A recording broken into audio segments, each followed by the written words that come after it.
My mic was off again. I should probably explain why this keeps happening over and over again. There's no feedback on this thing for turning my mic on or off, like none at all. So if I accidentally bump the back of my headset or have to like mute it for a Zoom call or something like that, it's just like off for the rest of like the time between streams, and I don't notice. Um, there. Well, that's fixed. Um, I, I said I would explain what this game is in the Discord call, so I was just doing that before I realized that I wasn't actually speaking to anybody. Um, so to make a long story short, we didn't get the original Rondo of Blood. Instead we got the SNES port, quote unquote. Okay, that's definitely not going to work. We're gonna have to full screen it. If we drop frames, we drop frames. But anyways, we didn't get the original Rondo of Blood. And Rondo, like, it's on a console that while we got it, it's not popular over here. So we got a Super Nintendo, like, port, quote unquote, that's Dracula X, but Dracula X has entirely original level design and everything. And it also doesn't have much of a plot. This game has a plot, a really, I don't want to say really good one. It's got a plot. Yeah, we're just gonna stick with that. Which is, again, it's a first for the series, you know? We've never seen any, like, a Classicvania done like this until this one. And this one's really, like, the big send-off for Classicvania. Because I don't think they made another one after this. I believe the next one that they released was, like, just straight up, here's Symphony. Oh, I didn't mean to exit. Oh. Okay, so yeah, this is gonna be interesting. This is what Dracula X Chronicles, or Dracula X was supposed to be. I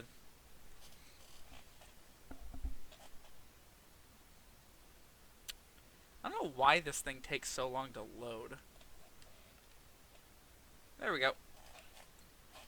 Alright, just a fair warning, the opening is in German. I'm just gonna let it play. Vor langer Zeit lebten die Menschen glücklich und zufrieden. Niemand bemerkte den Schatten, der sich langsam über ihnen ausbreitete.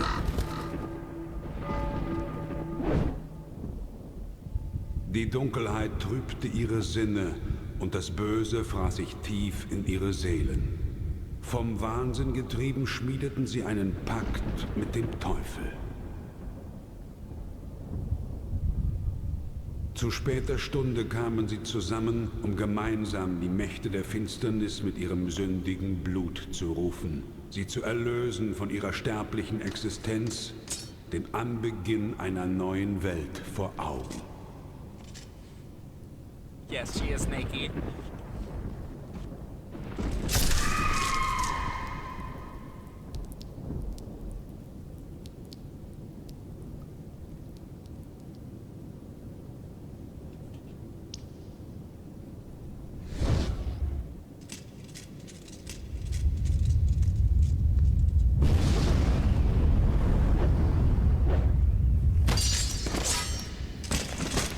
Und so begab es sich, dass nach 100 Jahren das Böse wieder Fleisch geworden war. Als unsterbliches Geschöpf der Nacht kam es die Gestalt des Wolfs, der Fledermaus oder des Nebels annehmen. Es labt sich am Blut der Menschen. Dracula, der Fürst der Finsternis, Herr des Teufelsschlosses, ist auferstanden.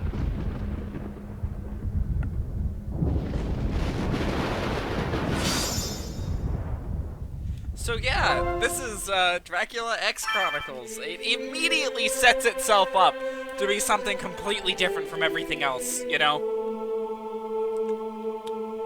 Gotta fuck with the volume now before we go ahead and start the game.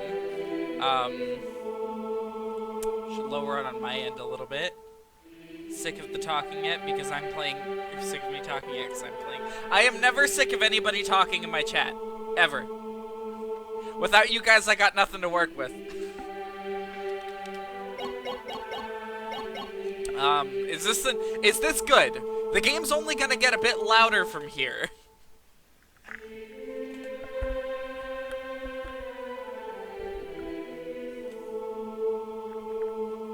Not a whole lot louder, just a bit. We're gonna add sound effects on top of this layer, so...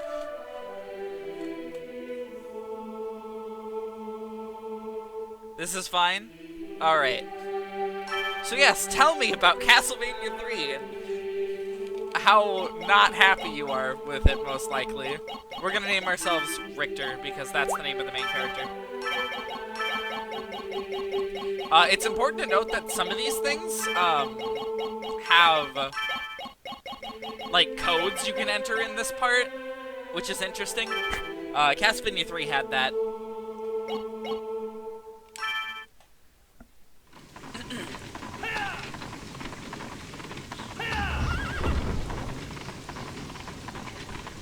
There's my boy Richter.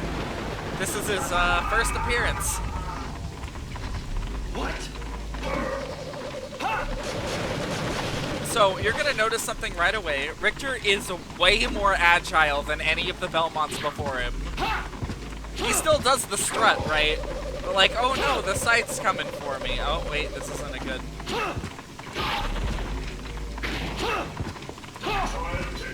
I can do this.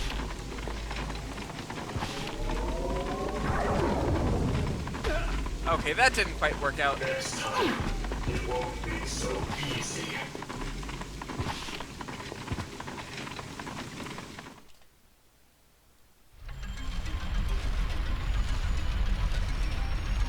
This is cool. Yeah, it's real cool.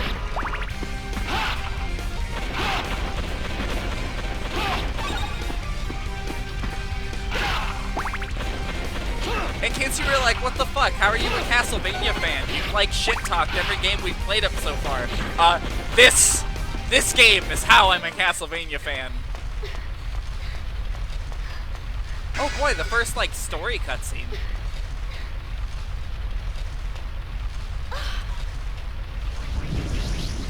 Game's pretty good until you enter the castle and it drops straight to fuckville. Yeah, that's Castlevania 3 for you. How lovely. A fitting girl for Count Dracula. Now, come to me. No! I'll never submit to your master. I'd sooner die here. Porn dialogue. Huh. So much the better. Besides, once you marry my lord, death will lose all meaning for you.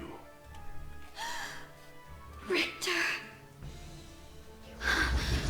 Hold a moment, Shaft. Of course, master. They like silhouette What brings Dracula, you here? and then they just show us his portrait anyways. Connection with my old foes, the Belmonts. Bring her alive. I have a most amusing idea. By your command. The master bids you sleep, girl.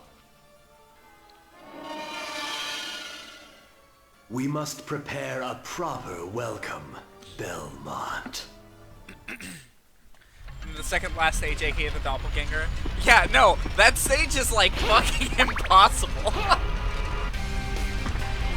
Apparently Grant can kill him pretty easily.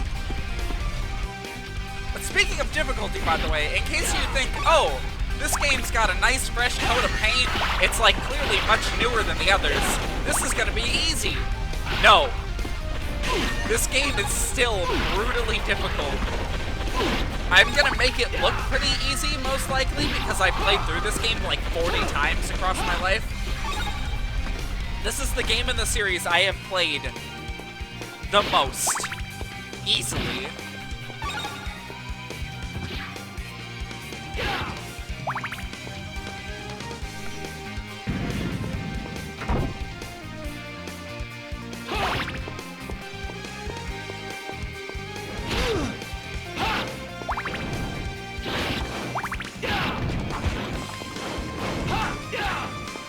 The TurboGrafx only had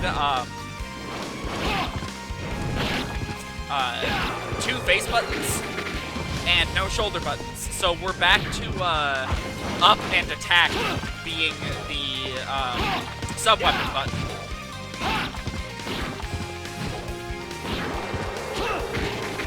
You got Grant, but later swapped him for Cypher or Fire Blast is great, but sometimes you miss Grant's mobility.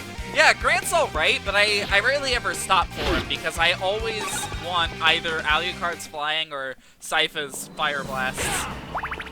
It's never really worth it to just stick with Grant, unless you want an easy time on the Doppelganger, because, man, the Doppelganger doesn't stand a chance against him.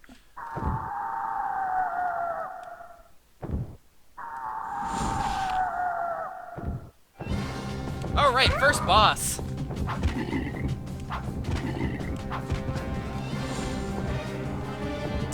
I forget which button it is. I think it's the shoulder button? Nope.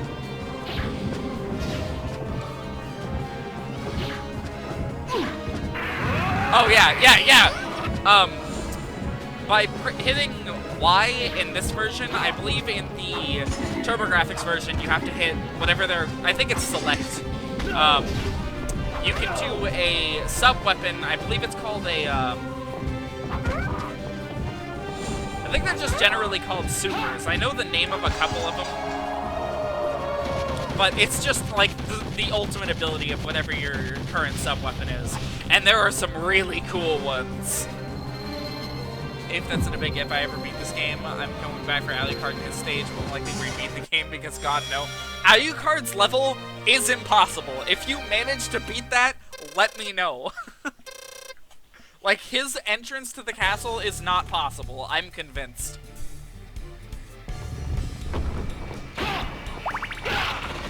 Yeah, that would be the alternate stage 7 I was talking about. If you pick up a sub-weapon you don't want, you can just pick it right back up again. They just drop on the floor, just like in Dracula X.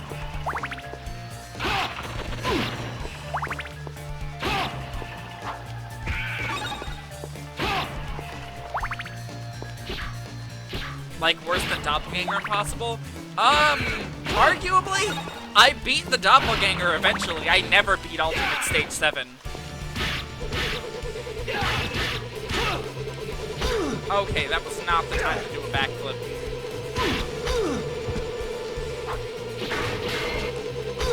Fuck. I'm still getting used to having the backflip again. I tend to mash A when jumping in these games. You'll try anyways? Yeah. It's an auto-scroller, and it's immediately followed by a boss fight. And it's not like an easy auto-scroller either, it's a really hard one. And it's immediately followed by a boss fight, and there's no checkpoint between these two things.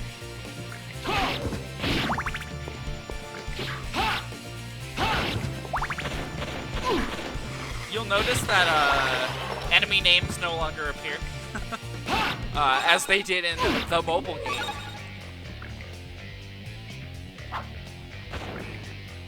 Oh shit, I didn't know that would kill it instantly. Ooh, yes, this is the holy water. It's gotten a real big upgrade in this game. That's the rosary, it kills all enemies on screen. Sounds par for the course of the brutal Castlevania, yeah. Okay, now, be ready for one of the coolest sections in this game.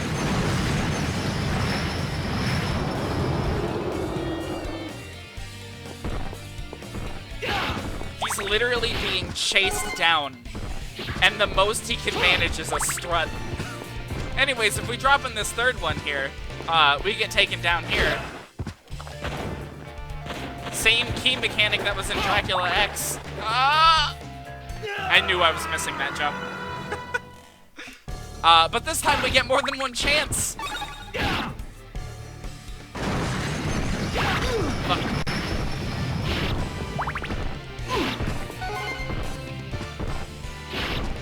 I believe we have to go one more forward. Nope. Oh well, we can come back. And by can, I mean we will come back. Consider this first run just a warm-up run. because this game has multiple endings, and I would like to show a couple of them at least. And they make it really easy to get all of them, so don't be too worried about this game being, you know, overly difficult to get all the way through, or anything.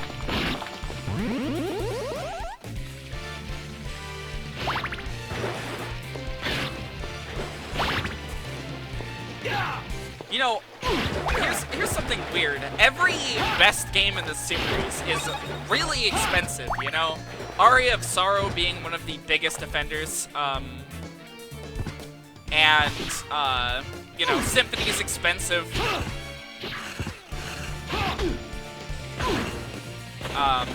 Which other ones? Legends! Kidding, of course. Belmont's Revenge is really expensive. You know, just all the generally good ones tend to be expensive. Not so with this one. This one's actually really cheap. What is this boss? I think I want this one, actually. I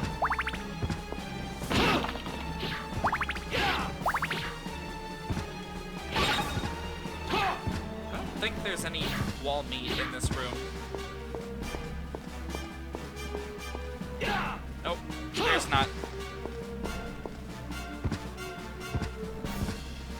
Replayed Simon's Quest, still kind of like that one, but boy, does it like to waste your time. Oh yeah. Oh, it's this boss.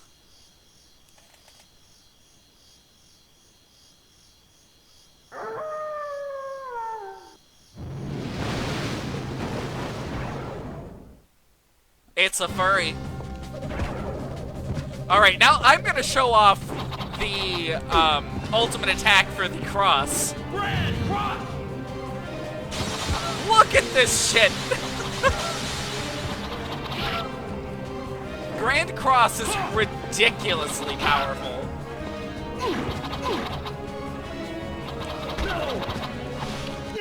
Oh, fuck. The furry has a homing attack, exactly. We don't have the cross anymore, sadly. But Grand Cross is one of my favorite abilities in, like, any of these games. I don't think it really comes back a whole lot. I think you can use it as Richter in Symphony. I think. I'm not sure, though. I don't know if he has these ultimate attacks in there. I've never really done a whole lot as Richter. Shit.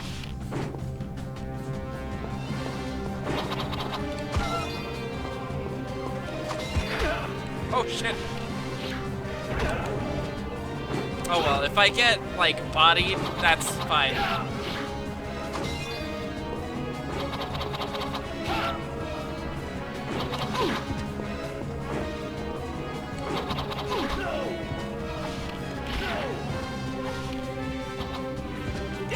Oh.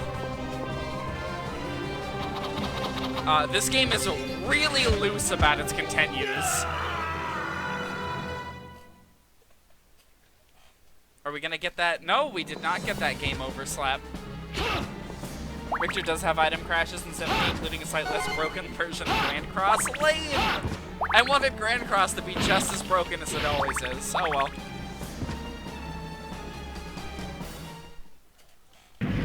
Grand Cross is like his signature ability, and I find that to be amazing.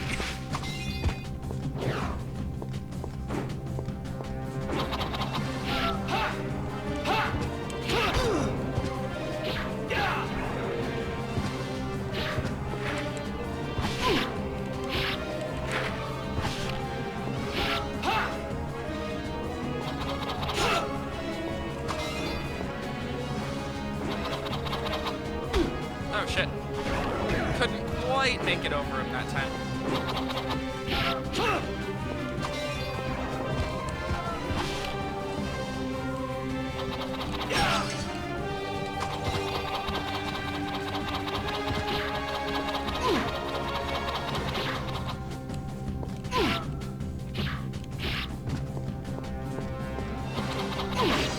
Oh, okay, and now all bosses get a last-ditch attack They can't kill you, but they can reduce your level score at the end. It does still create a tornado of humongous crosses that deal a bunch of damage, so it ain't worthless. That's true. But it isn't, it's not like screen reaching, most likely.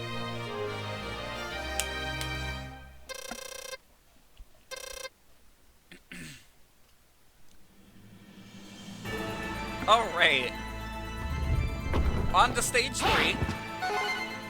Ooh, I can actually show the knife here. It's actually not all too worthless in this game. It tends to hit through enemies with, like, armor and shit. Oddly enough, things that stop, like, the axe normally don't stop the knife in this one. At least from my memory. I might be wrong.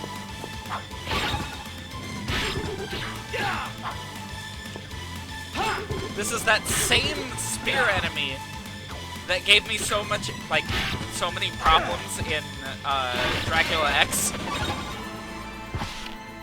You can get these backflips just right sometimes, or that you can land on higher platforms.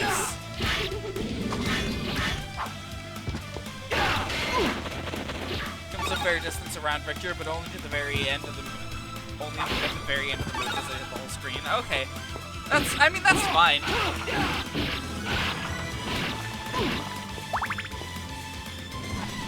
Nope, not quite. Okay.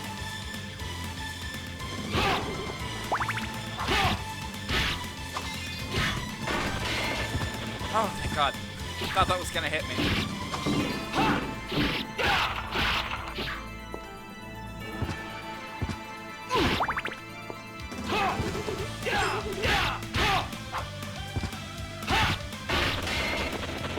It's probably not technically the same move because he says Holy Cross there. It's probably the same move. Translations change a lot throughout Castlevania. So...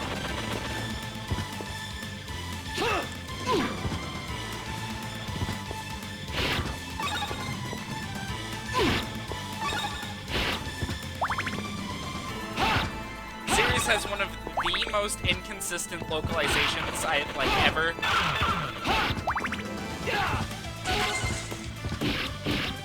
Oh, the stopwatch. Yeah, I believe it just slows enemies down here. But it's still pretty cool. Alright, now for the introduction of Flea Men. They slide down the banister.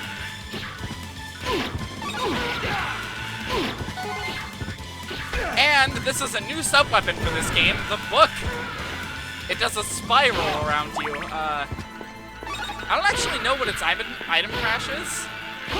Next time I see a tough enemy, I'll try it. If you stay along the top here, oh, I want the cross, I'll keep it. What? Come on. No! Fuck. Oh well. You get into an alternate stage route if you stay along the top there. This room has an interesting mechanic. It's like that dark room mechanic from, Belmont's Revenge, I believe it was. Where if all the candles aren't lit, then you don't, like, you can't see. Except this time, it's, you have to drop moths off at candles, and if they swarm you too much, I believe you either lose mobility or get hit, I forget which one. The book's crash is a big laser beam in Symphony. That's probably what it is here. Maybe a little bit more broken. Oh. Alright, this is... okay. I'll just get stabbed in the skull then, that's fine. I was about to use the item crash for, the cross, but I guess not.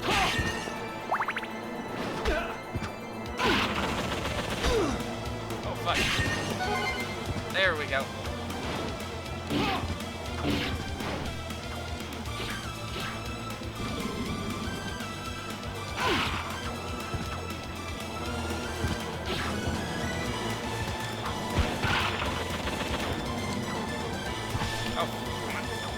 Nope. I wanted to be fancy, but no. Yeah, the unceremonious dropped at the beginning of this level is great.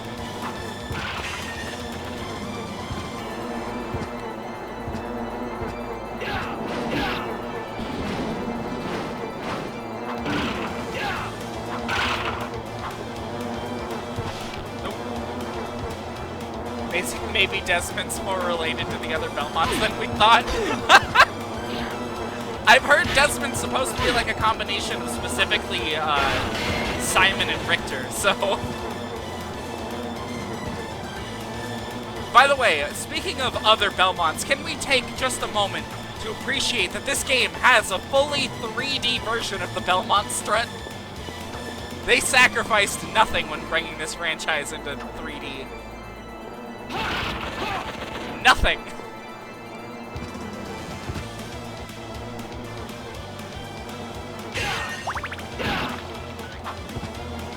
Why is there meat in this floor? Oh, this thing. We can't actually do anything about these yet. You're gonna see them around. Just don't yell at me about them. Does double tapping make him run? No. It does not.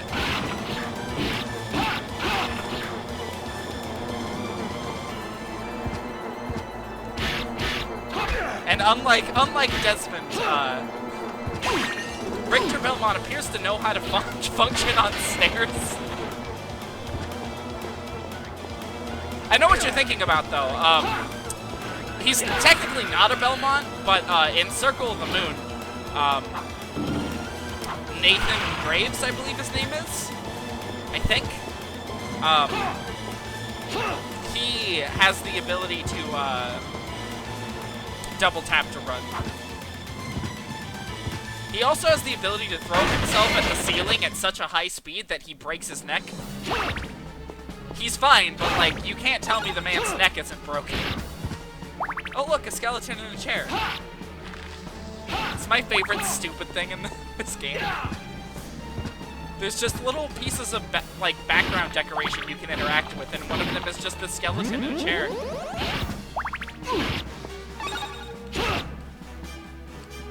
Do I want the cross? Yes. Yes. Yes, I do. Stairs. AVGN is right about the stairs in 3. They're your mortal enemy. Yeah, exactly. The stairs in 3 are a nightmare. Anyways, I don't think this object is supposed to be this close to the camera.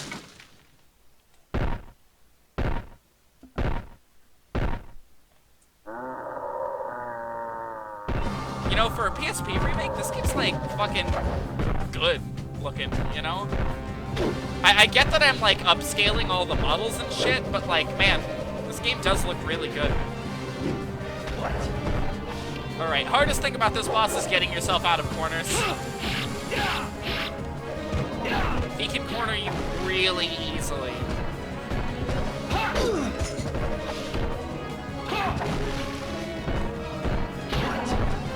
Oh no. Oh.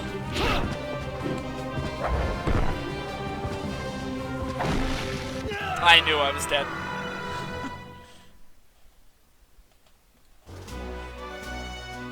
And there it is! There's our first game over! And now I can show how these menus work. We're gonna hit save and quit, and then we're gonna go back in.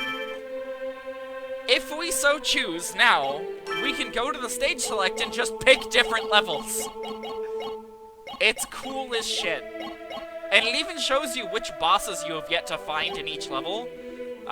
So, for example, we fought the Wolfman here, but whatever that horrible skeleton monster is, we haven't seen yet.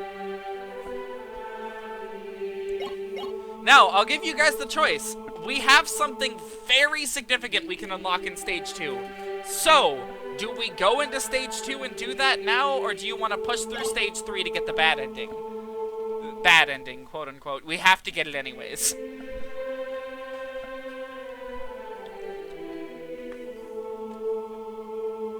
Bad ending first? Okay.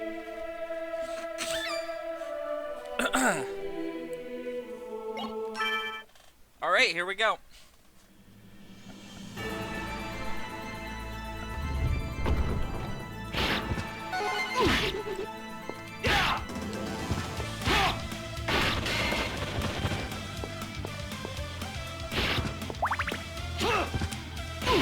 Shout out to Bloody Tears. This game's OST is incredible, by the way. Like, they had a really big order to fill, you know. Oh yeah, just give us the Rondo of Blood soundtrack. That's easy, right? And it's kind of incredible how, like, good they did.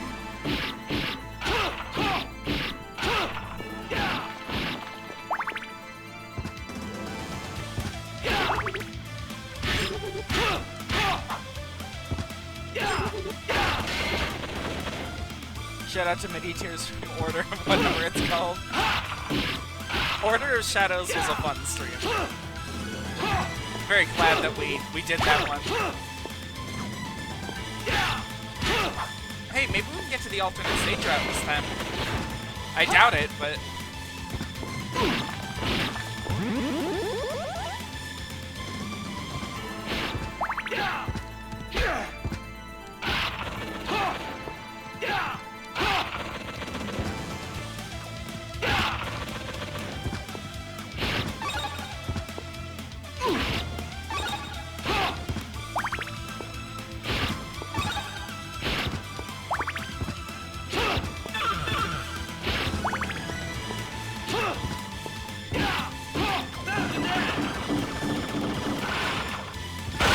There we go.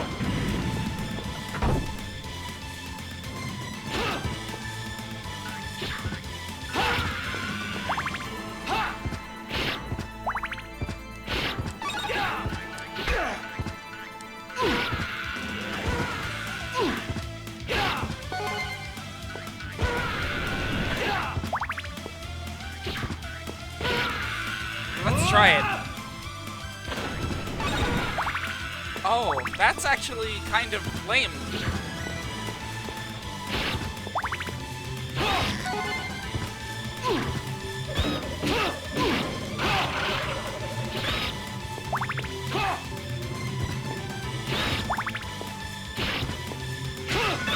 Hey! Made it along the top. I'm sorry, did we just hit that?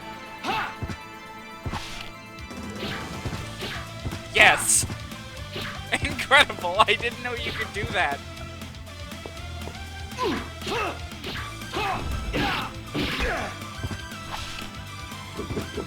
Oh, shit. Okay. Man, he's a damage sponge.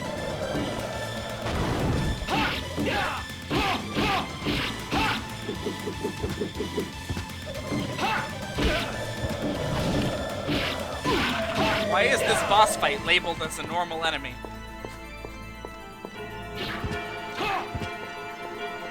I don't have a key. I can't go through here.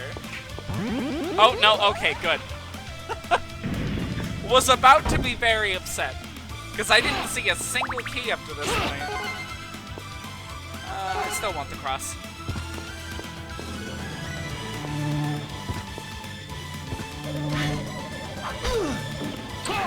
Nope, we're back down here.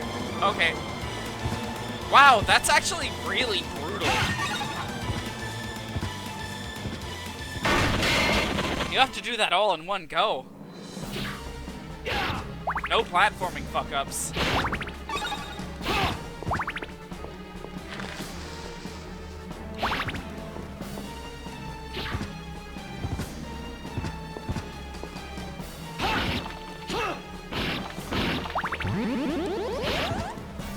Oh, well, that'll be for another stream, most likely.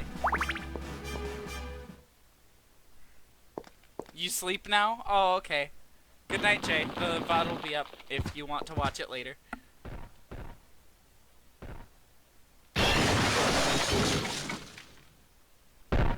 This cutscene is just really nice. Like, you know, it shows that despite being a PSP game, they still put a lot of work into, like, the textures and shit.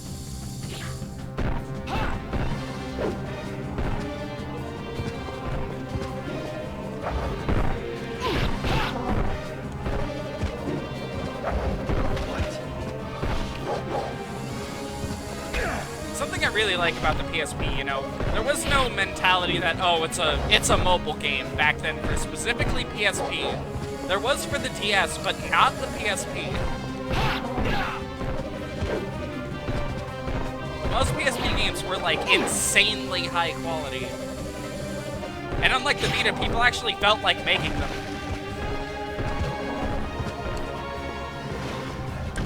Oh!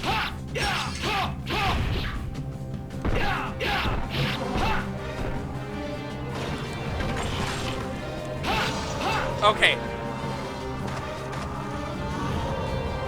Nope, he did not dodge backwards. Okay.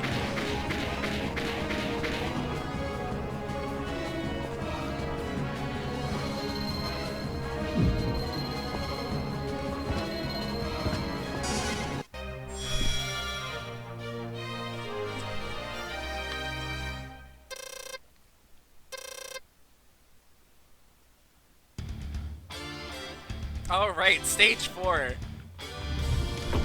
This stage, this was as far as I made it when I was a child, and I bought this game for, like, cheap at a GameStop. This stage is very technically difficult. There's a lot of, like, tricks to it that you can use to, like, make it a lot easier on yourself, but generally speaking, this stage is very hard. You're definitely gonna want the axe here.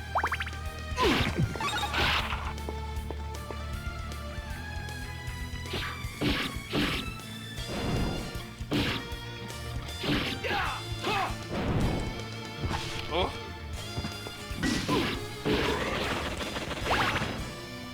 The bone dragons are back. Renewed hope of beating the doppelganger, maybe forming a rough plan. I mean, hey, you could just watch back the stream and watch as I lucked my way to the end of that fight. I can't be told it's anything else. That fight was literal luck.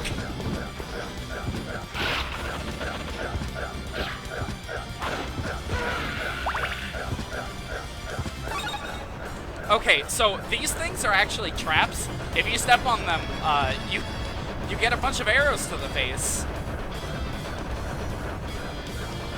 Stepping on this thing here makes stairs appear.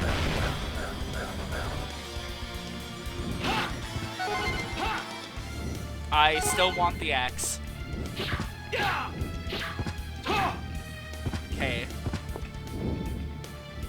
Gotta thread a needle with this one. There we go.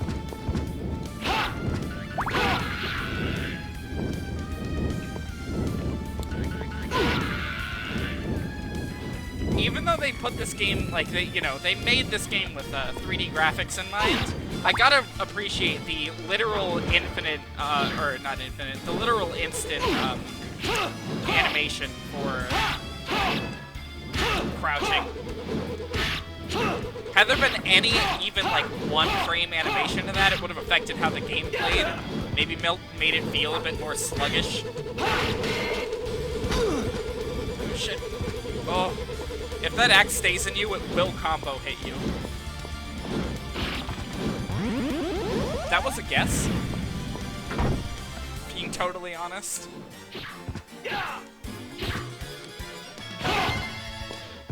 I'll take the cross.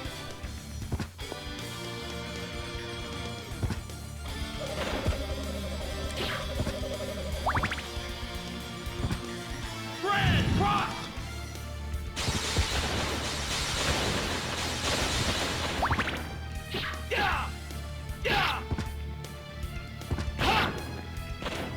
Oh shit, okay.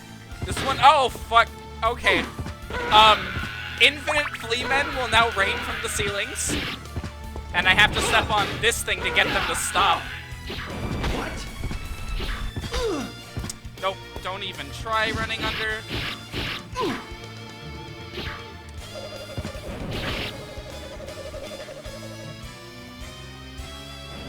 What? Oh. Nervous.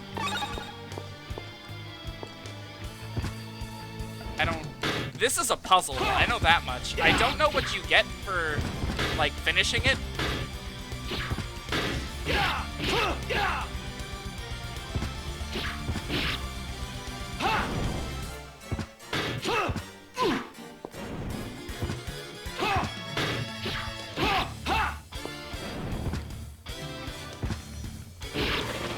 Oh!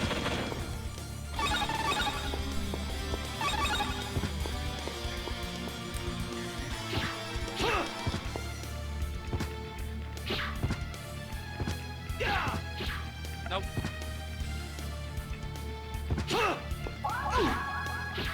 Hey, a pocket watch. I don't want it. If I go into sci-fi, I'll get fire blast. I'm thinking I'll switch while it's in the air, blast it, then immediately throw a couple of crosses with Trevor, and then pray I can repeat that one more time. Good luck. If I remembered anything about how I, like, finished that fight, I would tell you. This is one of the main spots you can actually cheese your way forward. There's, like, some difficult shit later on in this area. You can skip it. And head to the stairs over here.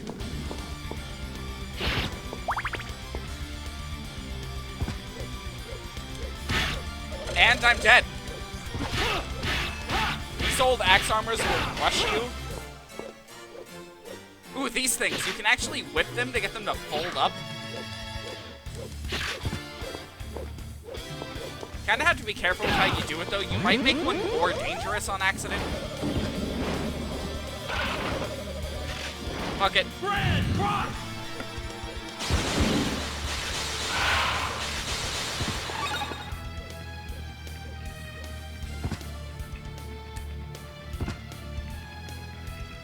Huh. If you beat Castlevania 1 Death of the Holy Water, you can beat this. That's fair!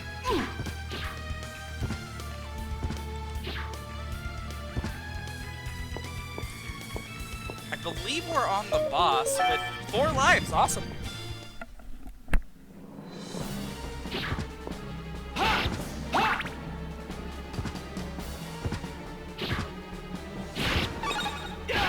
It's worth noting that if you want to stop playing this game, you have to get a game over first, which is really weird.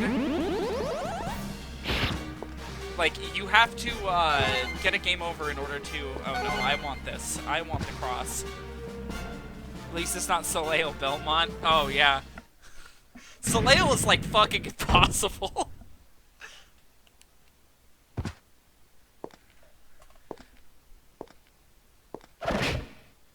Alright, yeah, the stage 4 normal boss here is Dullahan. We saw him in the previous version of this game, Dracula X. Ice base with, really deadly attacks, to put it lightly.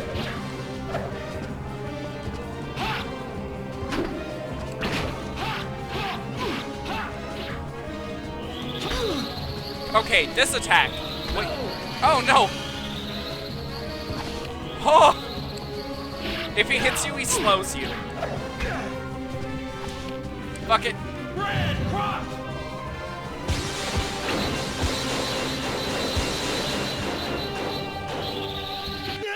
I saw that jump arc and I was like, no way, I'm dead. Oh well, we get another try.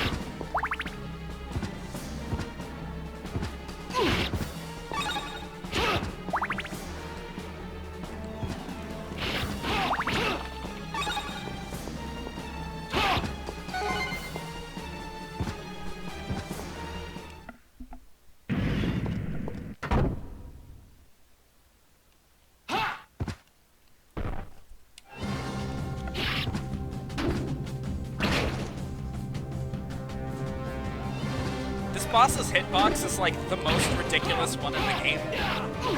That entire lance is a hitbox. Oh, so stressful. It's worth noting I'm using an Xbox controller with the D-pad. And if you've ever used an Xbox controller before, you'd understand why I'm occasionally turning around on accident. Xbox D-pads are just really something else.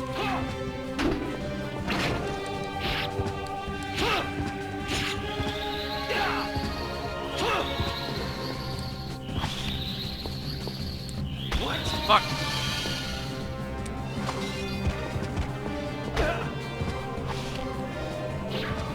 Oh no.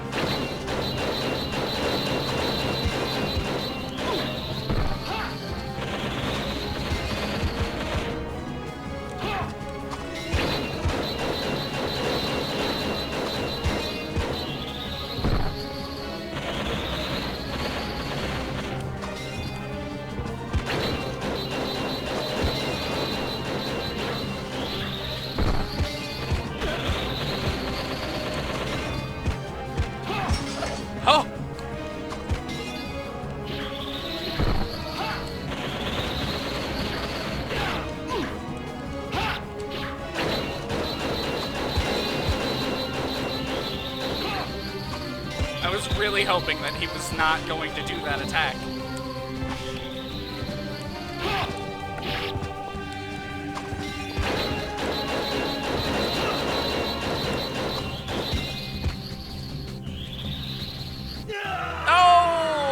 Oh, we almost got it.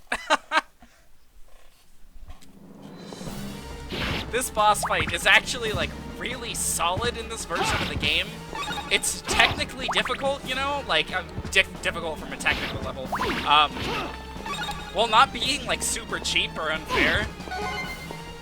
Which is, sadly, where everything from the Super Nintendo version of this game really just, like, falls apart. I swear, you can't trust anything in that game to be not super unfair.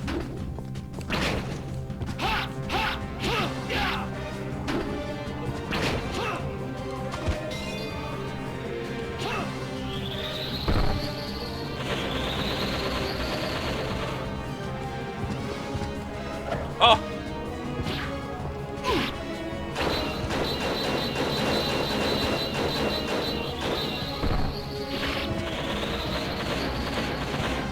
Maybe next level I can show off the item crest for holy water.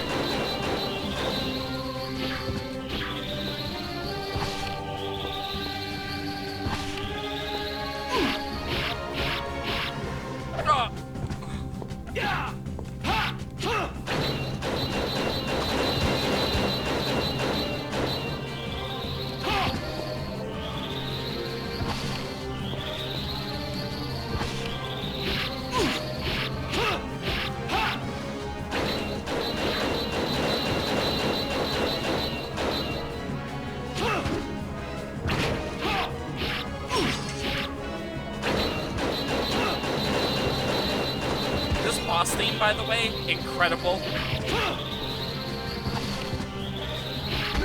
I'll take the slowdown.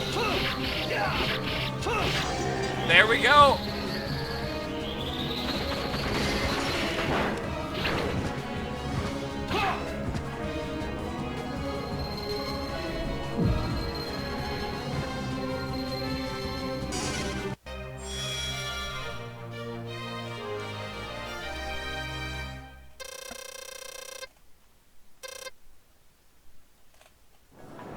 Alright, yeah, now we're on to stage 5.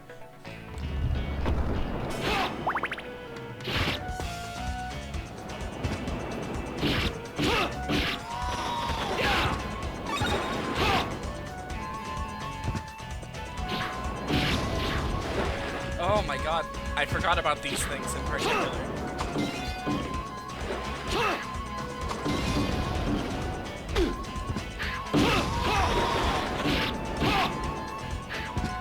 Their hitboxes are a little forgiving, actually. They have to be, like, right on top of you in order to hit you.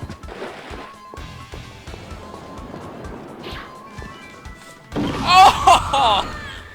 Oh my god, I felt that in my bones.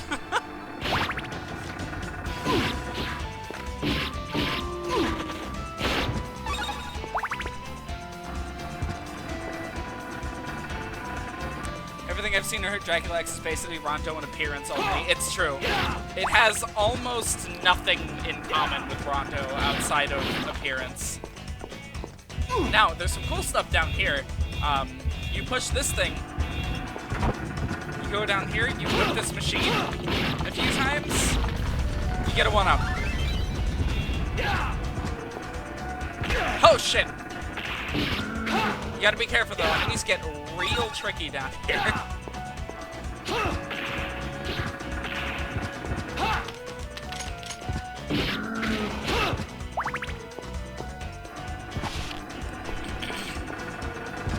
Still can't do anything about this part. We'll get the ability to deal with that later. I want to keep the holy water, actually. I want a chance to show off Hydro Storm.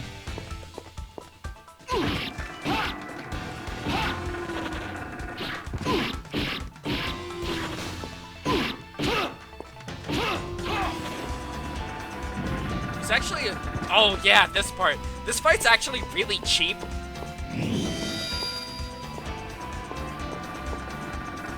Hydro Storm! If you touch him at all, you just die. Like, that's it. You're done. It's over. Where is the wall, meet in this doppelganger level? I only ever found one. It's absurd. Yeah, I don't know. I believe, like, to beat the painting, you have to use something like Grand Cross or Hydrostorm. I don't think there's another way to do it, personally. Which is why we're going to be using Hydrostorm.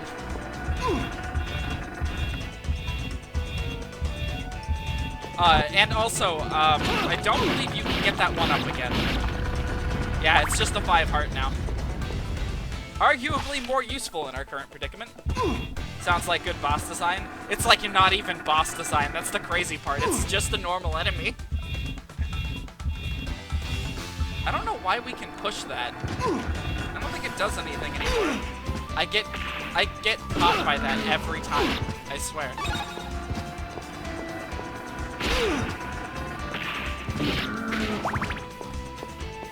Oh well, health won't matter where we're going.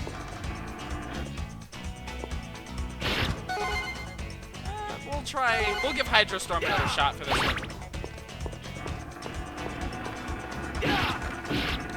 Worst comes to worst, we get some save states going and we cheese our way past it.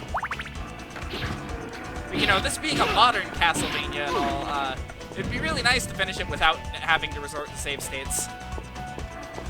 I've done it before.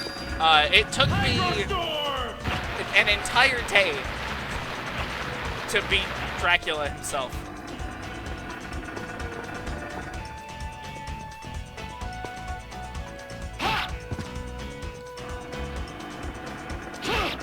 There he goes.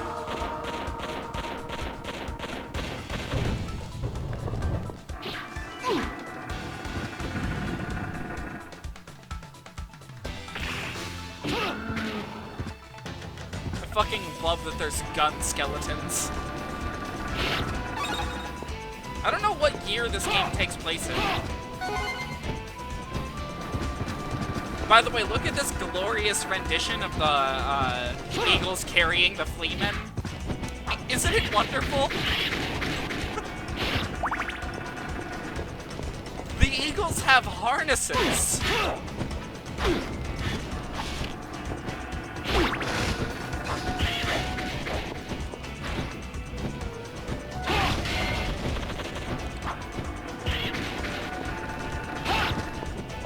19XX.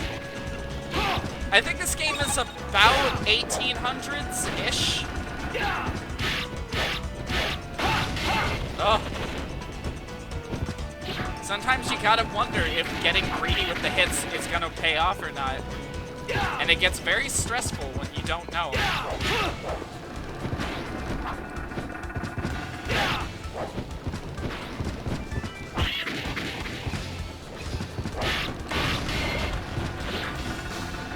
Suppose that's the fun of it, though, you know? Making all those decisions yourself. Oh, fuck!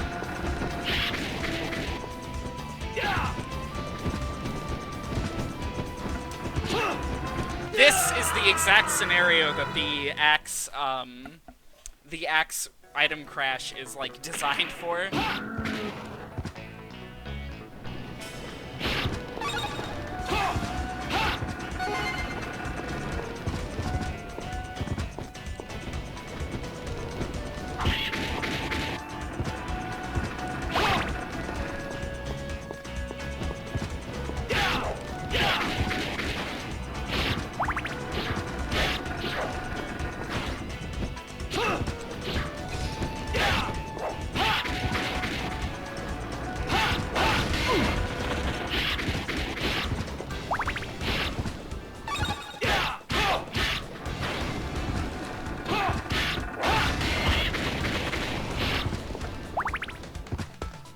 This level is so stressful. You have no fucking idea.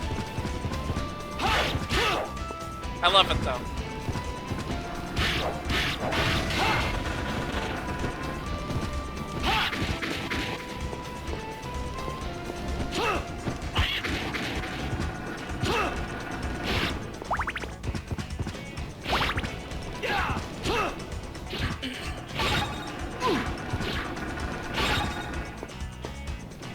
It's worth noting all the money you pick up is tracked on your save file. I'm not really sure what it's for, but it does something.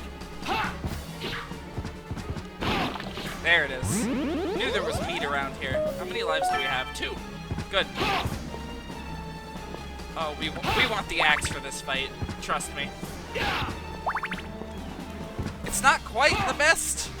I would... Oh, there it is. I was about to say, I would prefer the cross.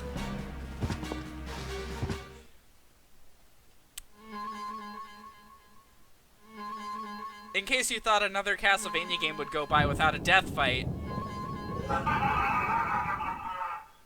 You will go no further.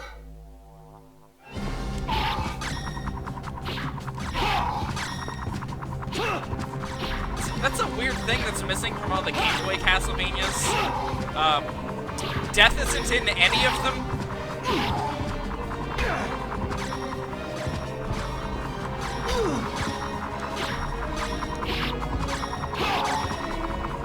Oh.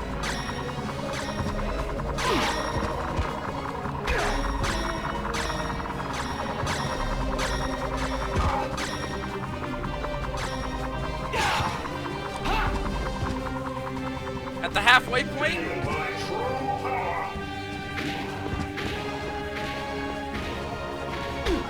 Oh, fuck.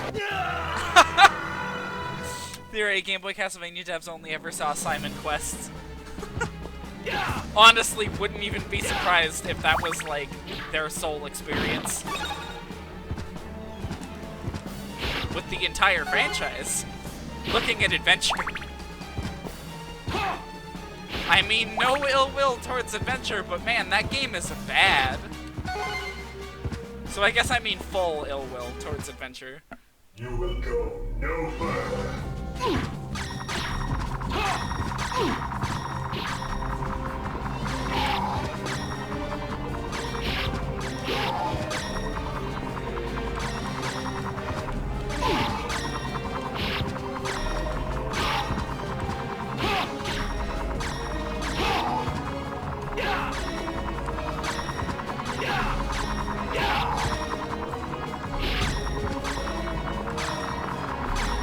Death, you're hovering a little bit too close for comfort. Oh, fuck.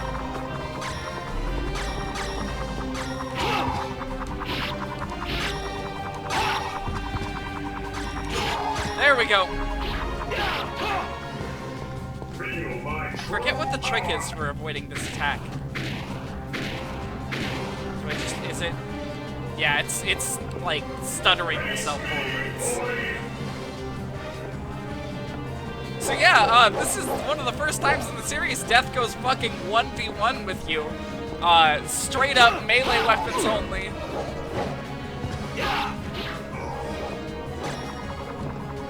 Except, you know, he's still launching his shit at you. That's fine though. I can throw my shit too.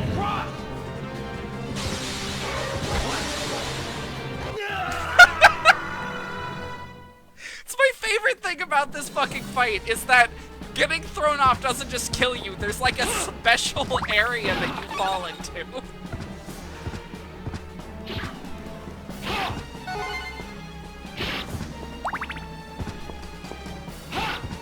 I'm leaning towards making a save state right here, so that we can just get a few more tries on him without having to redo the whole level. I'm not gonna make a habit out of save stating a whole lot in this one, mainly because I have this game down way more. But in the interest of time, you know. This isn't one of those Castlevanias I ran through like once and then, you know, gave up on.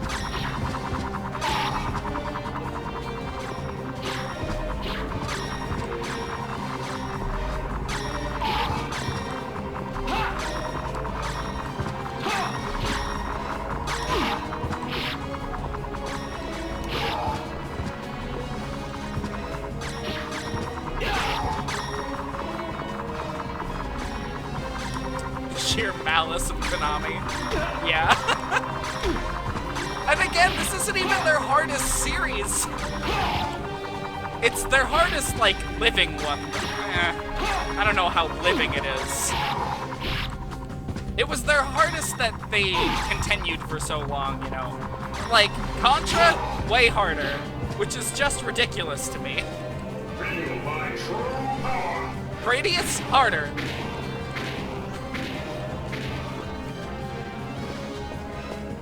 Face me, boy.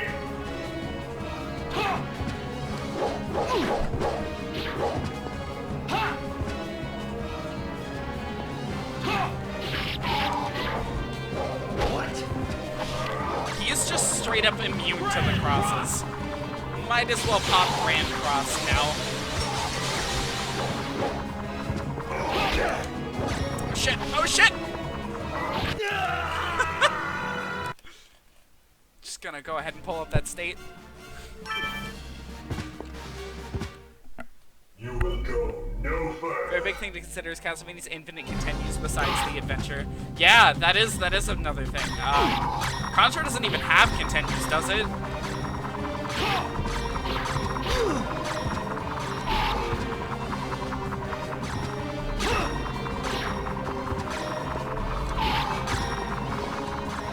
Honestly, I don't fuck around with Contra ever under any circumstances.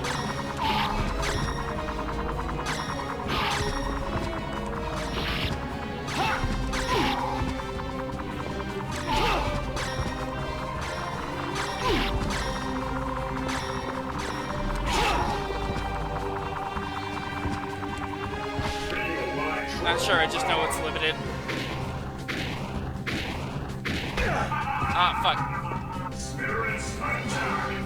He laughs at you, that's so rude!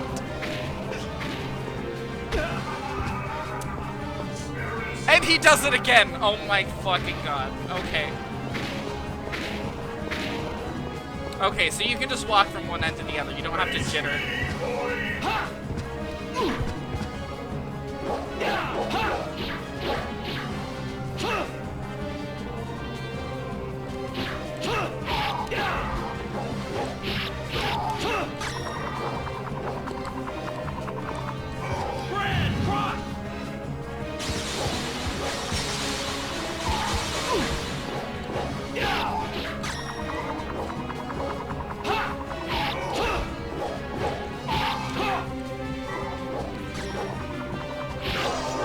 There he goes!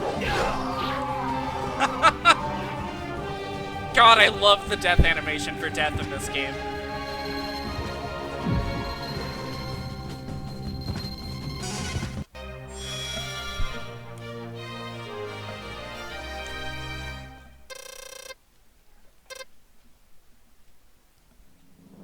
Alright. Stage 6 is an interesting one. We'll take the death after this. There's no level here. You'll notice the pre-boss music is actually already playing. That's because there is no stage.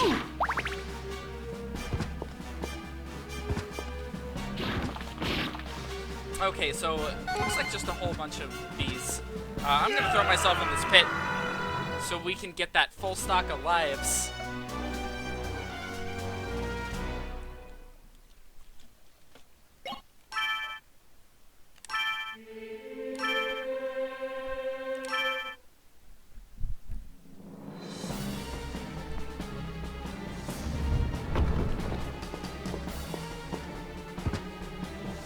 No, it's really funny. If you look at the reviews for this game from back in the day, it's... Oh, shit!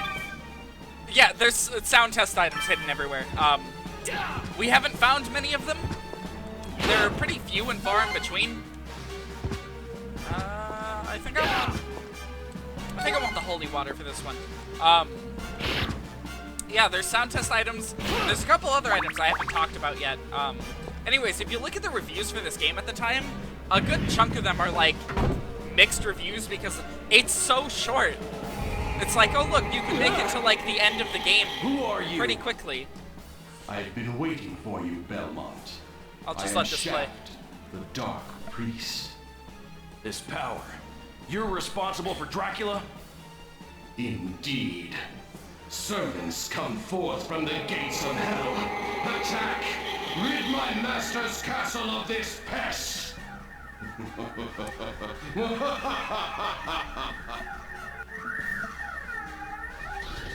So yeah, this one is it's a boss rush. A very hard one. We'll see how well we do. Anyways, as you can see, you can make it to almost the end of the game fairly quickly, and it's a really, like, those kind of reviews are a really easy way to tell which of the reviewers actually, like, tried to get all the content in the game. Because if you unlock everything in this game, you'd realize there's 2 bonus games attached to it.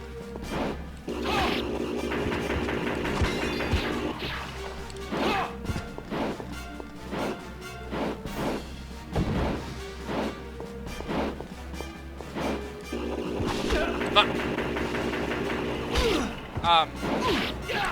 I will cover where they are. I believe they're both in alternate stage routes. But I don't know exactly where. I know one of them we can't get yet. One of them we can. We just have to get to alternate stage 3. I'm taking way too much damage for this. Cheating liars made what I'm suffering through. I'm assuming that would be the doppelganger fight. There's a reason I almost quit Castlevania 3 right then and there.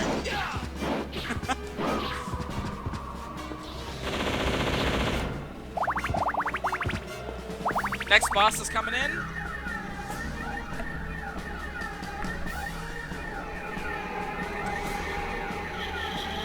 A lot of series staples right here.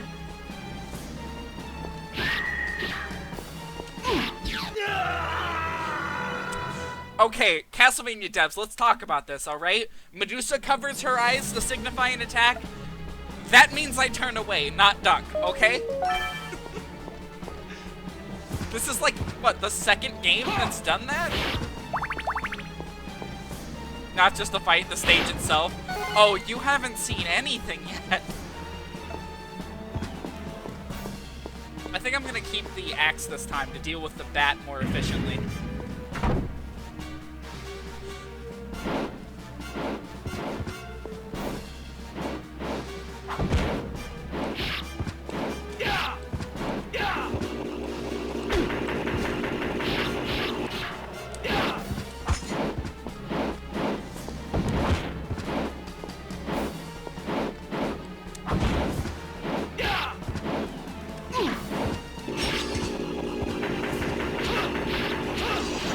There we go.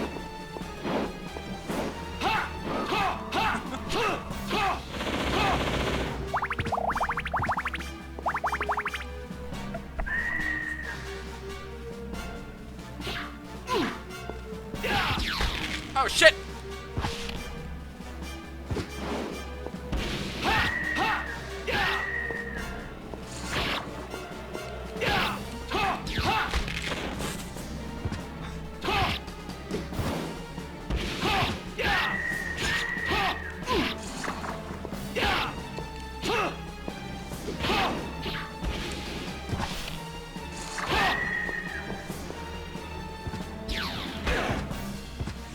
All 3 of them, that's fine.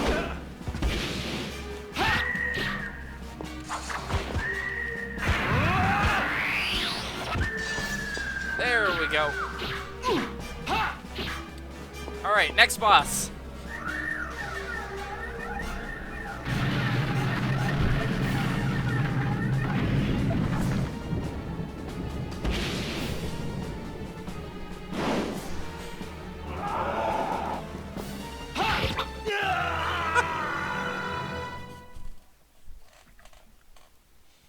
Alright. Castlevania equivalent of bullet hell and an army of birds with no wall meat between them and the boss, and it's not even the final stage. You're doing this without save states, right? I mean, that's typically how you play through stuff, I've noticed. Because if so, I am so sorry for what you are going to experience once you finally finish that fucking level. I am so sorry.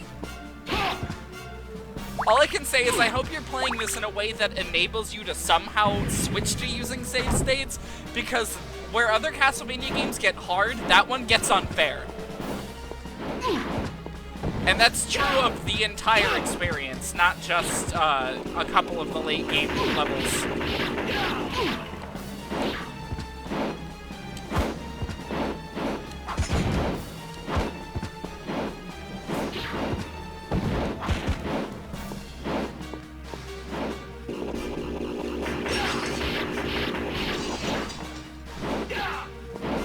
There we go, no damage to that.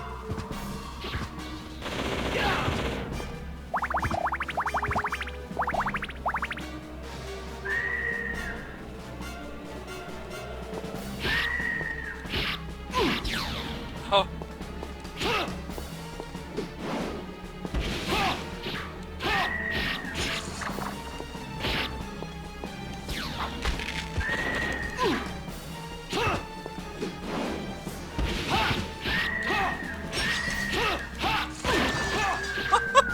I just sort of bullied her.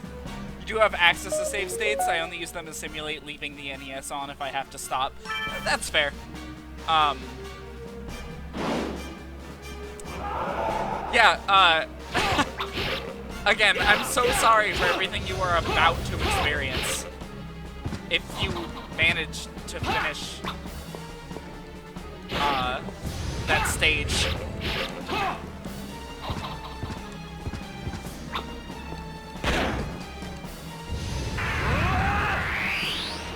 I launched that at the wrong time.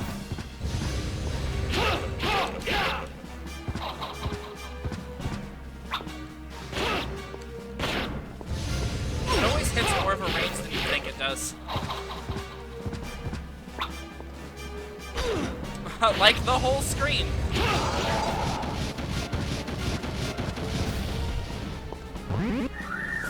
Oh shit, one more.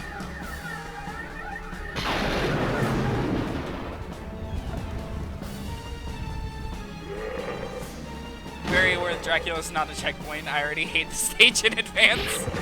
Me too. I thought he wasn't a continue point, like I knew that much. What I didn't know was that he's not even a checkpoint.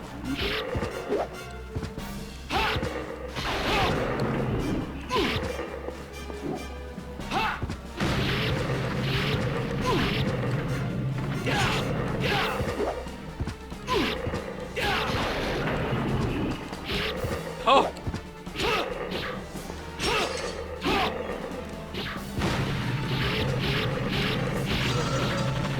Okay. Believe it or not, we are not done. 4 bosses is apparently not enough. Intriguing. Strong indeed. Very well then, face me.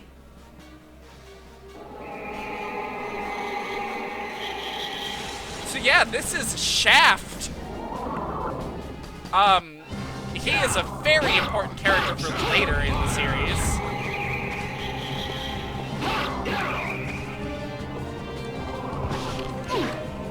Shaft uses sort of an equivalent of Dracula's, like, lightning orbs from,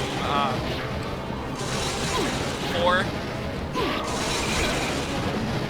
But they can do all sorts of shit this time. What? Oh!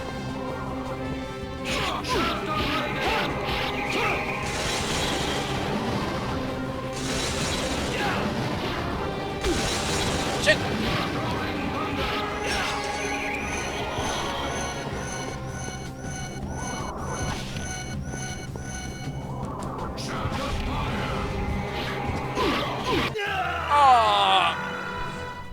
Alright, now this game has a very interesting answer to getting through that entire thing and having issues killing him. I'm gonna go ahead and make a save state here. Again, in interest of time, not gonna do this for a whole lot of the levels, just the big bosses and such. What do I want to hit him with? The holy water could work. I'm thinking the holy water. Let's try the holy water. Anyways, yeah, once you re-enter this room, The seal is still broken. He still fights you.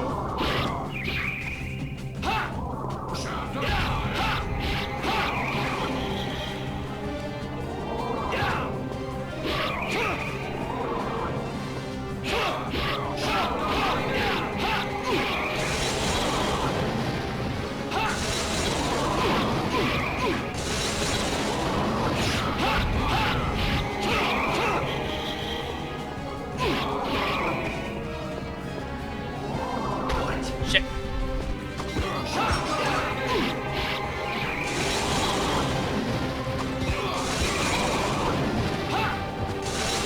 Oh!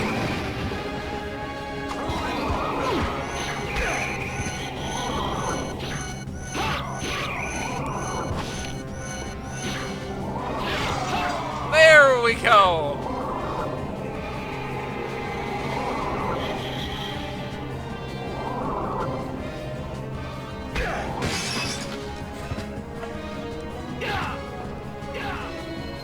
And there we go, that's stage 6.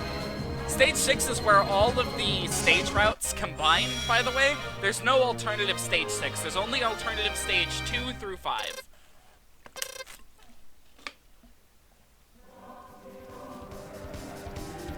Alright, yeah, welcome to stage 7.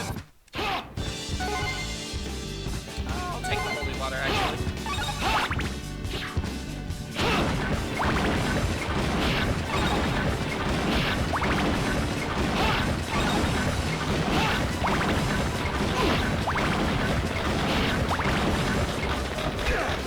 Fuck.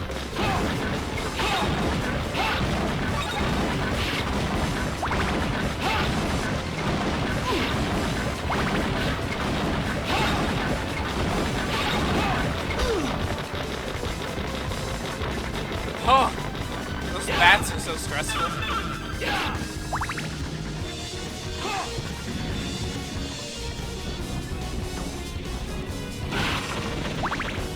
We are definitely game over in here. There's no way in hell we aren't.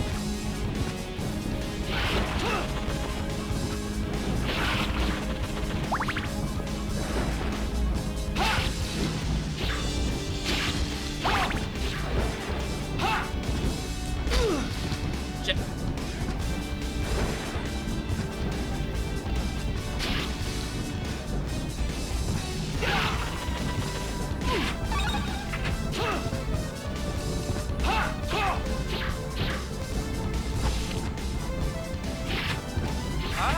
Is there something in there we can do right now? I don't know.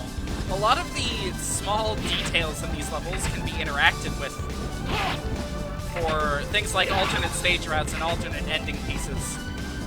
I don't think we can do anything with that just yet. Do you recall if there was any wall meat near Dracula? No. Okay, in the area that you like when you die on Dracula, in the area that you respawn in with the spiders that hang from the ceiling, if you go underneath the platform you spawn on top of, there's wall meat under there. It's not helpful at all, but it's there. So yeah, these gears will actually rotate you around, unlike in every previous entry in this franchise. I think I have to... no. I think I have to actually stand on this one. Yeah, like that.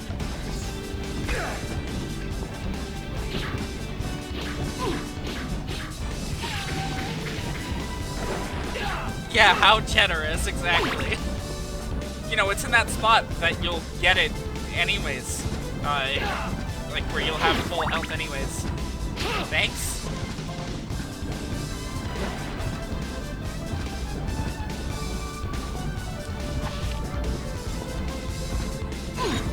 We can't do anything about the crystal barrier yet.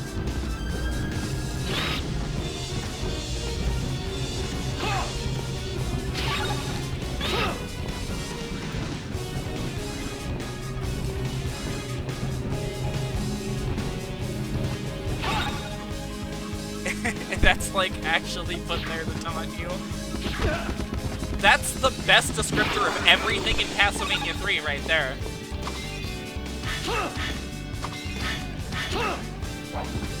Like, that one in particular is one of the most ridiculous games I've ever beaten. I cannot actually believe I finished it. Honestly.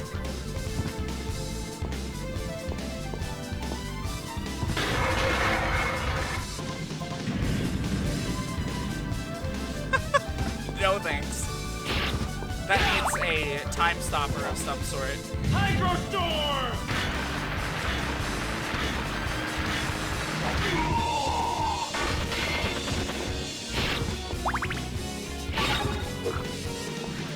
Look, it's my favorite enemy.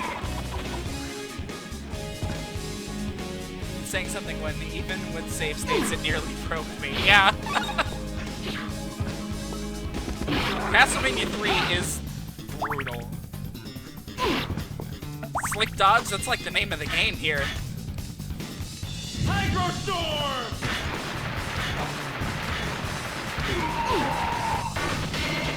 I have one hit left until Richter dies completely.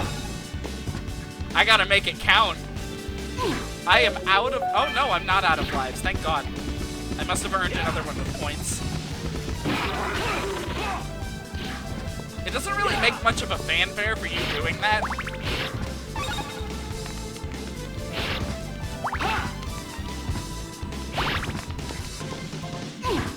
Now, you want to hear something really impressive that I, to this day, really can't explain how I did it?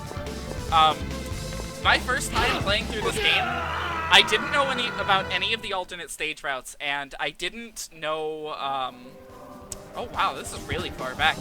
I didn't know about the alternate stage routes, and I didn't know about, item crashes. And I still managed to make it to this level, having used 0 item crashes across the entire game.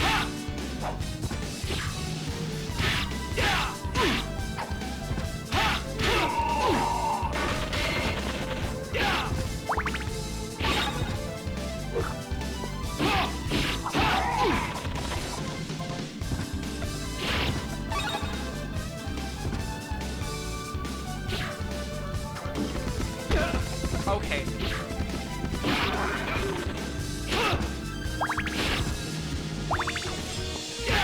Hey, these guys have knife-resistant armor. Huh.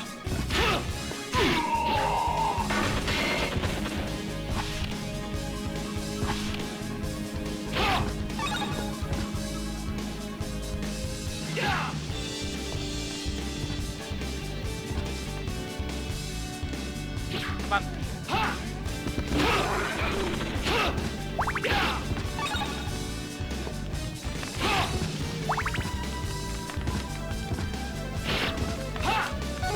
Wait a minute. Reminds me of when I thought Symphony's health upgrades were only full heals for Richter. As a result, I often saved them for later, soon I wondered why the game was so brutally hard.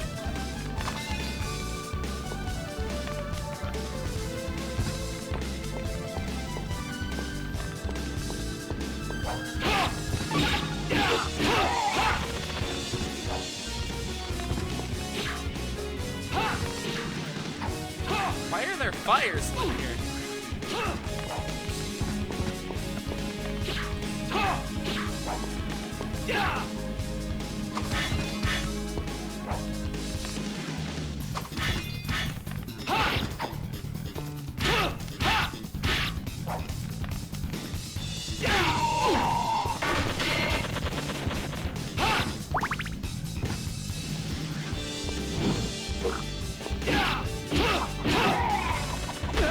Oh shit.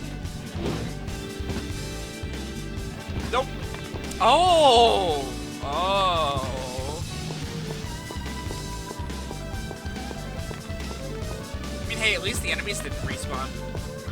It just occurred to me that that's probably not the case in the TurboGrafx version. Ugh. Oh, wait, I figured out what to do. You have to time this really well, most likely. You have to whip them? No?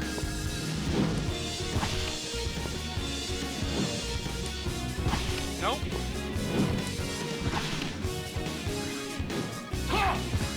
Oh no, I have to follow these. Got it! Okay. I got it. I figured it out. Am smart person.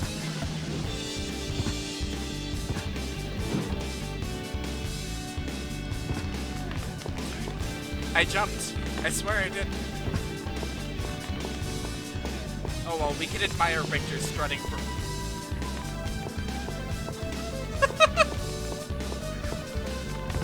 I can't believe I didn't notice that mirror before.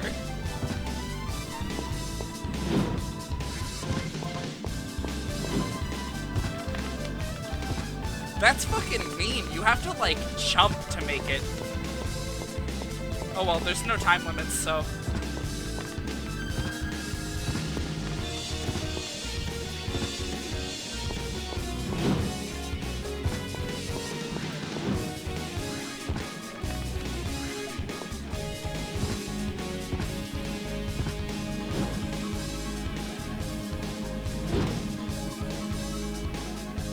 There we go. One thing I don't like about those is how Richter sort of slides over the top of them. Alright, time for the boss. I do not want that. Oh wait, maybe I do?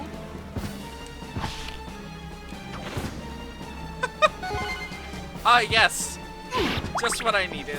A holy water and one less heart.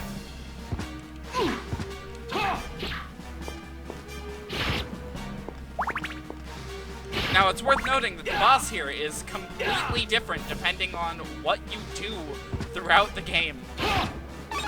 Since we took the absolute worst route, interacting with the game the least amount possible,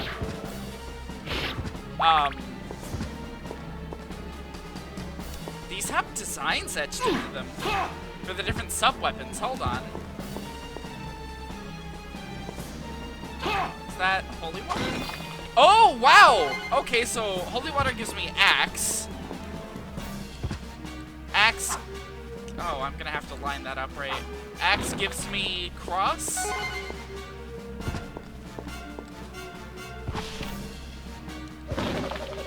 Cross gives me a stopwatch. They're really convinced this is a useful item, aren't they? Alright, bad ending time. Annette! Richter, why? Why didn't you come sooner? We literally made a beeline right too for late? here.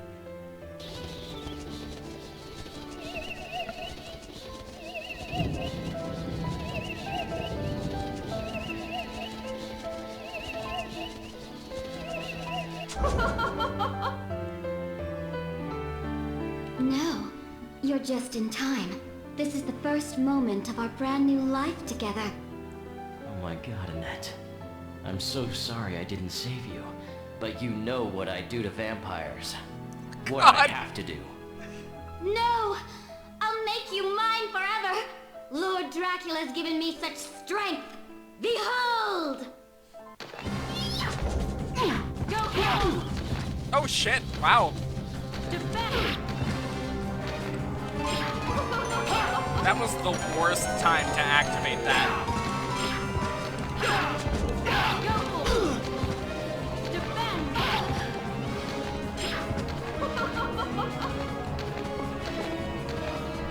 This is a boss fight I actually don't have a whole lot of experience with. Protect me!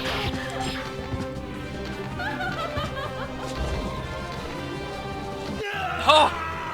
I was trying to follow it. It did not line up the way I thought it did.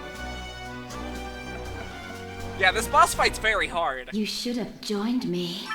Where does it let me continue from? Dracula, she is not.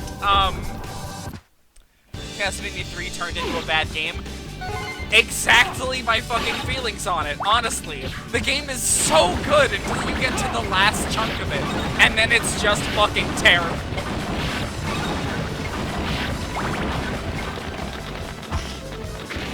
Oh.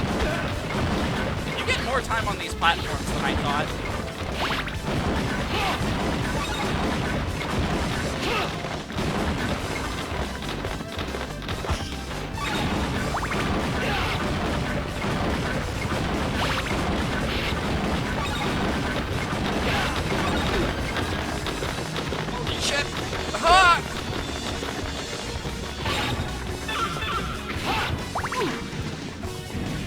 Yeah, no, that was how I was feeling towards the end of those Castlevania 3 streams. Like, I can't fucking do this, what? But somehow we did it. We pulled through with a bunch of save states. Some mid-final boss.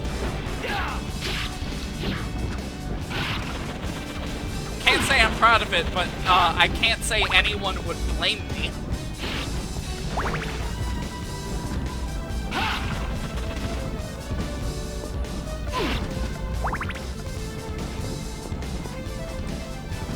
Personally, if you're looking for somewhere else to go in the series to get your, you know, your Castlevania fix, I mean, first off, Belmont's Revenge, really solid up until the ending.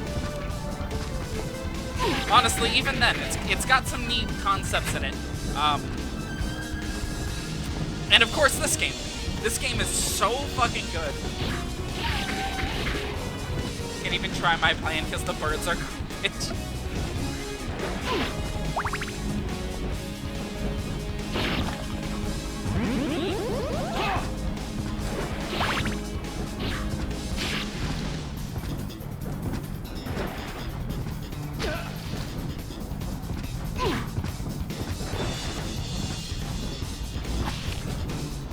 Really threaded the needle there.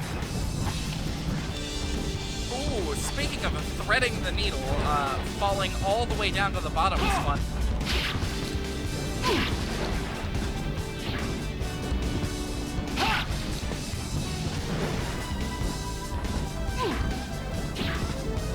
What are you playing it on, by the way?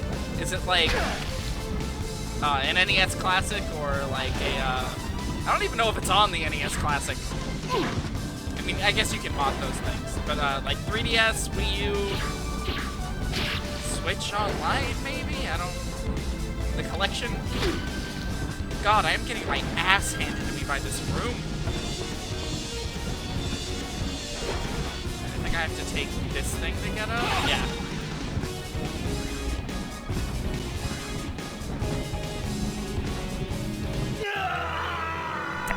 Ooh, gotta love jumping inside of platforms.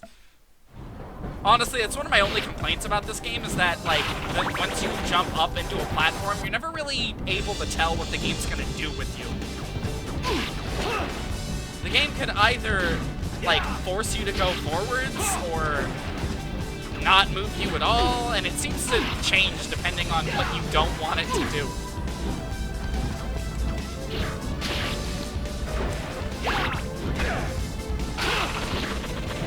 Fortunately, the NES Classic doesn't have 3, but I got 3 on Wii U a while back, so that's what I'm using. Hey, I mean, hey, that's how I have it too.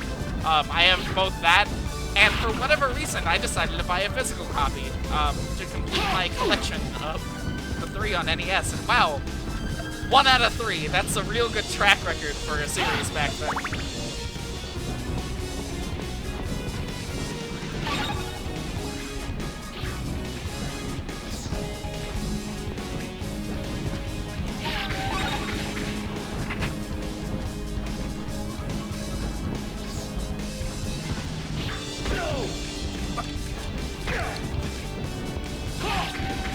I do not like that those harpies can do that.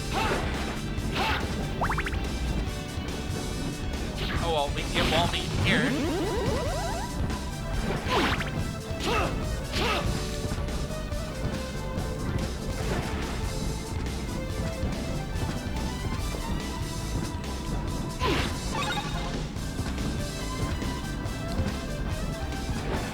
Come on, just get on the stairs, thank you.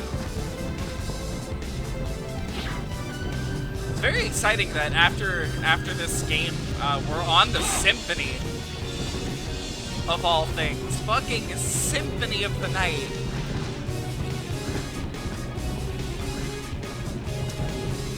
And then from there, the many other fantastic Metroidvanias to come. I'm very excited for this. Seriously do wonder about the Famicom version. I've never played the Famicom version, so...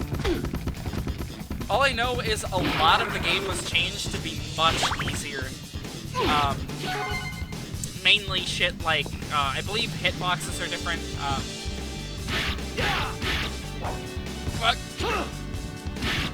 Some levels are generally easier, and I think you just have more health.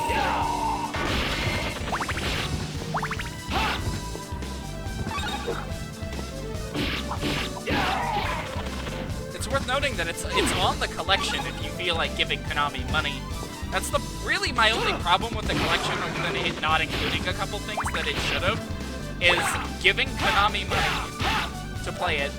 Don't like that.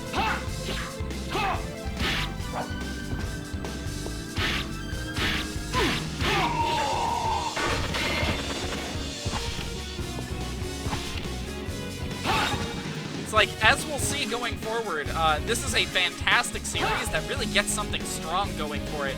And right before it's clearly going to reach its climax... What? What did I do? Okay. Anyways, right when it was going to reach its climax, Konami pulled the plug suddenly out of nowhere. The games were selling really well, and Konami was just like, our investors don't think that the games are gonna sell well anymore. So don't make them. Wouldn't be surprised if the whole everything takes 1/4 of your health thing didn't happen on Famicom. It doesn't happen on Famicom. You have more defense.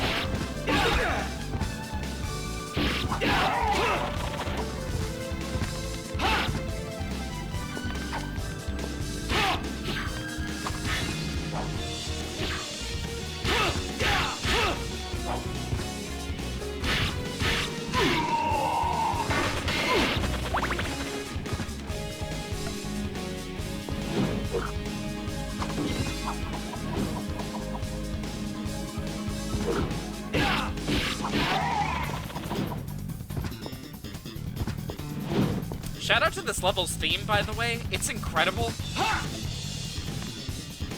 This is why ironically, Simon's Quest is by far the easiest. With 3 being by far the hardest game in the franchise. Maybe ever. Seriously though, 3 is like... It's at the point where it's so hard, it's not good. Which is generally just a problem.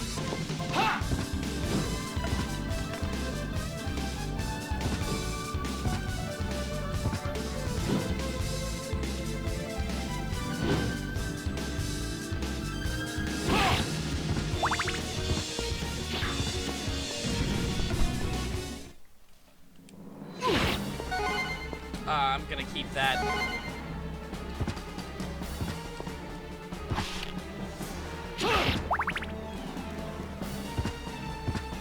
Is there any wall meat in here? I don't think there is.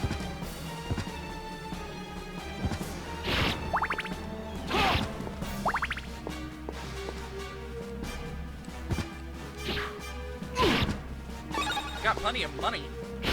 No wall meat, looks like. Just wall me right before the boss, then maybe it wouldn't be so bad. Exactly. Dracula is, like, doable in that game, I feel, once you figure him out. He's got 3 phases, but, like, phase 2 is pretty easy. Phase 3 is difficult, granted, but it's not impossible. Phase 1's the only one that I would consider to be not very good. And that's just because, you know, he sort of murder-fuckered me the moment I saw him. Is there any way to know what attack she's using? I'm not really sure. I'm gonna Hydro Storm. Hydro Storm! Oh no, it doesn't hit her. Okay, so right in the middle actually works. You will join me! Phase 3 looks like it makes sense. Tough, but something you could realistically figure out. Yeah. Honestly, one of my favorite streams that I've done so far is the Castlevania 3 stream where we finish the game. I mean, outside of, you know, the clone boss making me want to actually throw myself out a window, like, the rest of the fight is doable. And it was really fun figuring out the rest of it, like how it worked and shit. I guess I'll take, like, the axe. Oh no, I guess I don't get a sub-weapon. Because they're all in really oddly placed areas. Go for it! Okay, so the the first attack she uses is that one. You can get in, like, one attack. Then she moves, and she'll do the straight down one. Go for it. Protect. God, you can only get in, like, one hit between these, and if you try to get more, she'll punish you super hard. Go for it. Fuck. Defend. Is she gonna move? What?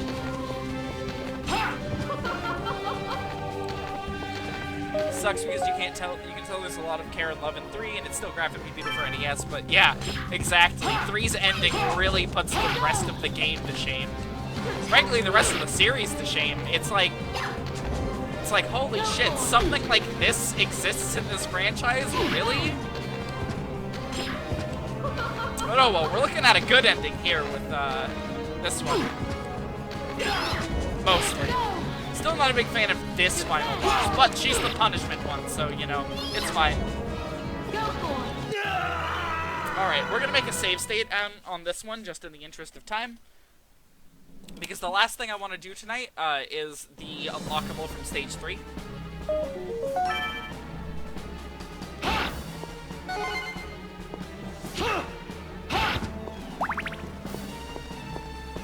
I think the cross would be the best weapon for this one. Just oddly enough, the one that takes the most hearts to actually, like, get.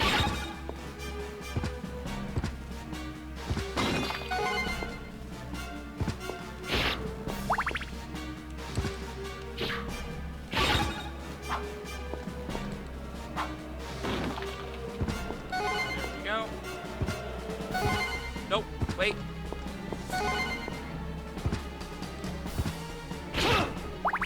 There's 3 damn endings, one for each partner, if you want to regret those. No. If you want to get platinum trophies on the PS4 version of the Castlevania collection, you have to. Oh, we'll make another save state. There's trophies for each individual ending. I've gotten none of them.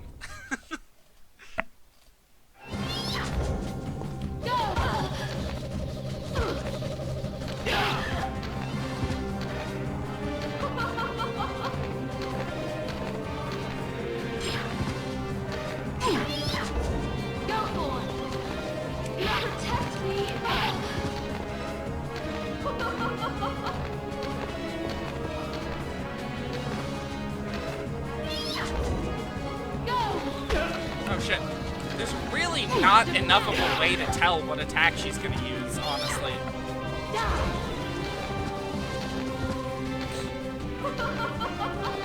Save states stole the trophies. No, they don't.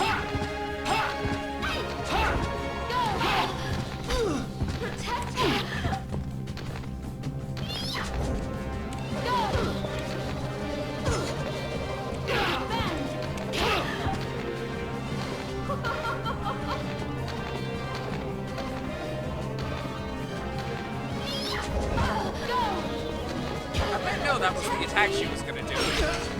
Oh shit. You will join me. She hasn't used this one in a while.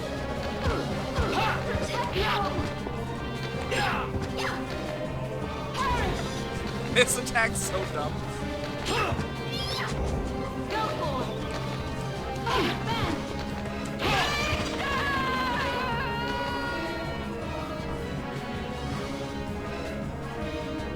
And there we go. That is the bad run of Dracula X Chronicles, aka Rondo of Blood. Yeah, if you just go from point A to point B, you get this ending, and it takes you to this level, right? So you don't have to do that boss fight again, ever. I do believe you do have to play that stage again, though.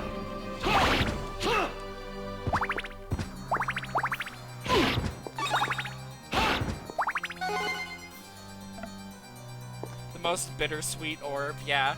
Annette's dead, but oh well. Belmont, son of Belmont, I've been waiting for you. Dracula, die now and leave this world. You'll never belong here.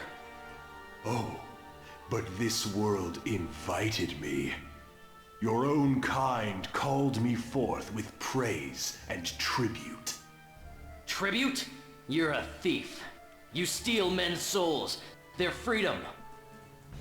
Freedom is always sacrificed to faith, good hunter. Or are you truly here by choice? All I'm here for is you. To hell with your heresy! You're nothing Yeah, but a they blight lifted on the voice mankind. straight from this, yes. Ha! For the symphony Mankind, version that a they've been cesspit passing of around. hatred and lies. Fight for them then, and die for their sins. So yeah, this is Dracula. I don't believe we get the full fight here. This is just a general, like, easy baby mode version of the fight to make you want to get the big one, you know? I don't know how far this one goes. You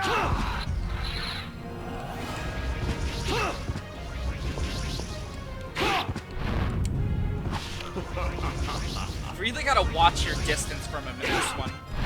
Because if you do that backflip when you're too close to him...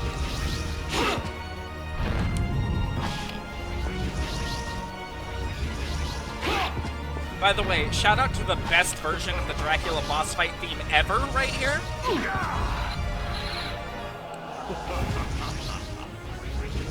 Should've made me fight Kid Dracula.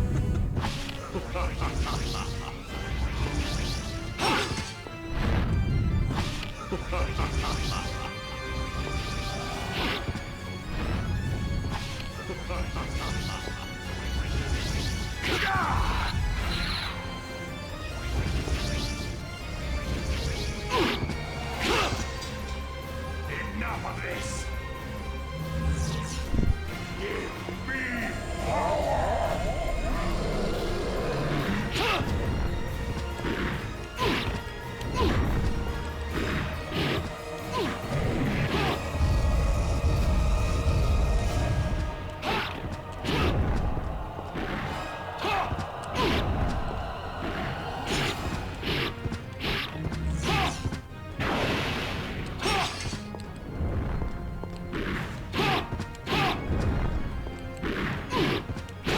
Holy shit, I still got it! To give you an idea of how difficult the third phase is, I still have the muscle memory of finishing these first two phases without damage. It's over, Dracula. I will not allow this. This is the bad ending, Damn. by the way. Count Dracula must not be allowed to lose. No! They got away! Damn it! Voice feels much I was better so here than close. when it's in Symphony. That's good to hear.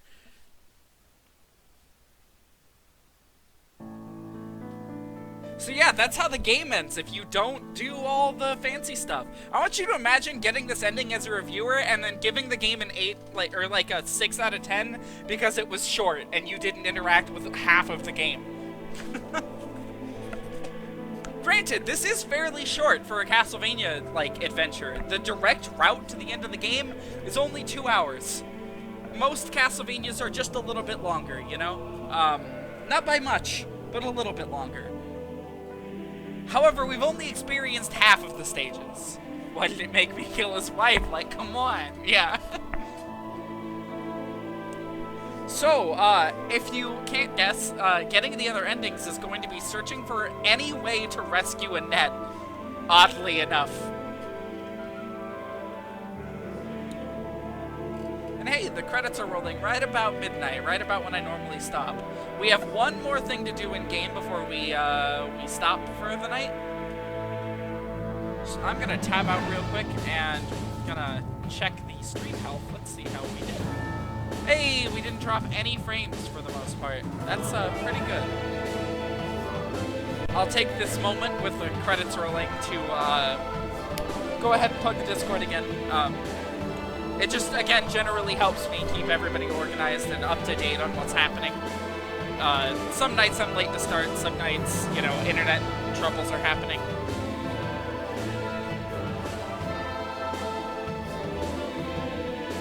And of course, it's just a nice general place where we can gather and talk about the stuff that I'm streaming.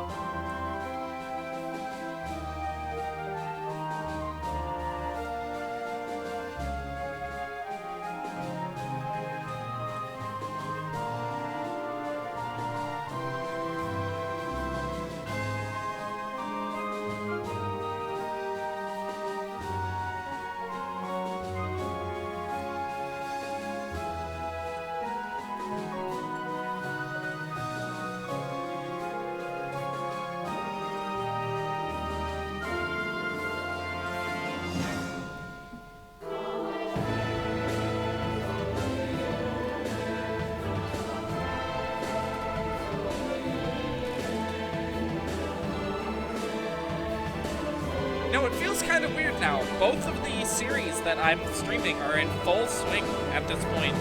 You know, Symphony is coming up next after this game. Granted, we still have quite a ways to go in this game, but we do have Symphony after this one. And then once the thing gets here, the little adapter, we have Sonic Heroes coming up, and that's going to be exciting.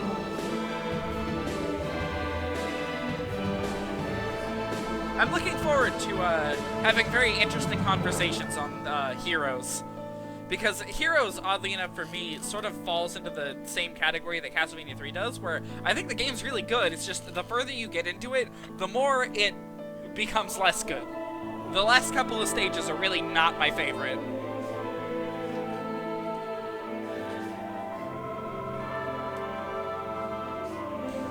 Christopher Heck, you know, like Fred Fuchs. It gets to be too long, mainly, for Heroes. I'd agree with that, yeah. The stages are freakishly long in Heroes. Like, okay, I replayed Forces today, yes, just today, in 2 hours, and I was like, man, the stages don't, like, they're not long at all towards the end of the game. I feel like towards the end, you know, we'd be getting longer, more challenging stages, but you just get nothing towards the end of Forces. You must find the ghost of Shaft, look for hidden rooms, and rescue all the maidens. Only then will Shaft's ghost appear. Yeah, that's just the general direction that we get for getting the bad ending. Anyways, when it comes to Heroes, it has the opposite problem, where the stages get too long and too difficult. And on top of that, you know, the homing attack doesn't really work in that game, so some of the areas are just really stupid. You know, like, the further you get into that game, the less the stage mechanics work. Let's take a look at that thing we found.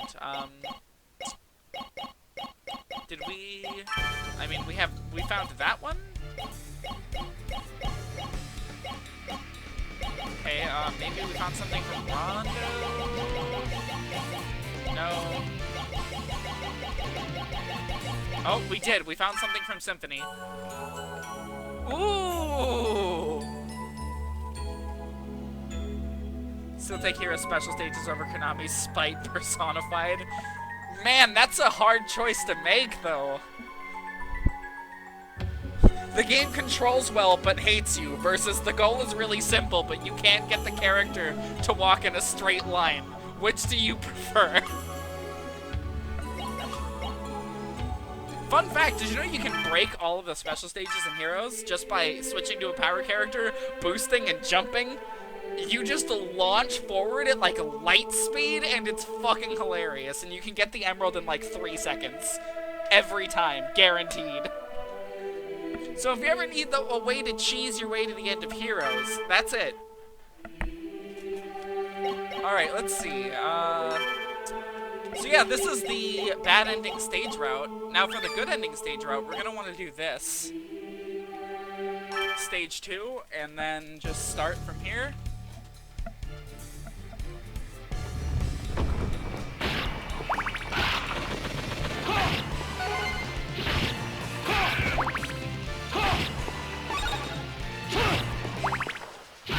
About the jump boost, power characters are generally best because speed characters literally cannot be controlled.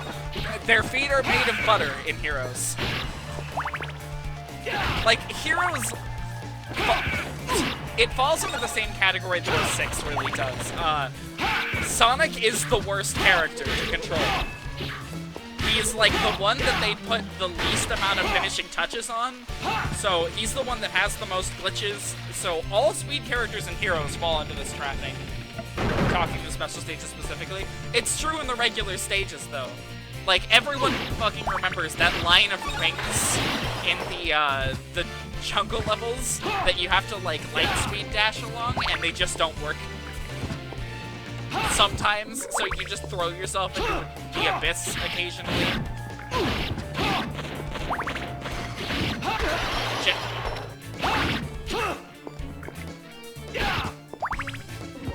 Gotta love this tornado, though. I wish it didn't have such sensitive homing. Same. I wish the homing from that thing actually applied to the homing attack. Because it's actually way more, It's like way more sensitive than the homing attack is. The homing attack, you can be pointed straight at an enemy and Sonic will do an air boost instead, and it doesn't make any sense. Also, wish it didn't because you take damage if the enemy's against a wall. So stupid when that happens, I agree. Heroes has some issues, but I think overall what's there is pretty good. Okay, let's... We have to jump down this next one here. I was gonna take damage from that, basically, no matter what.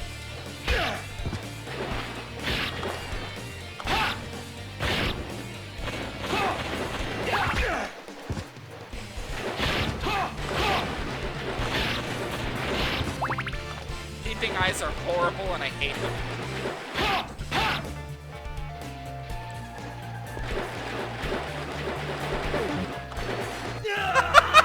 He got confused when I tried to use the key as a weapon. That's pretty good.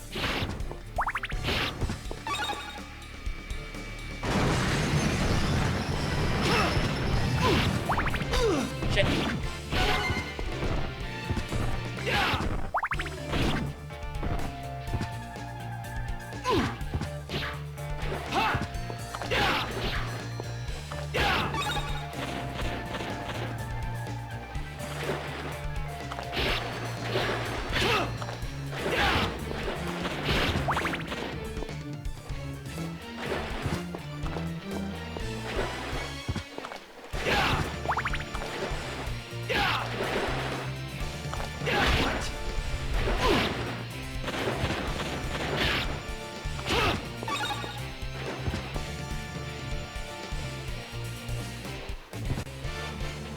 Oh my god.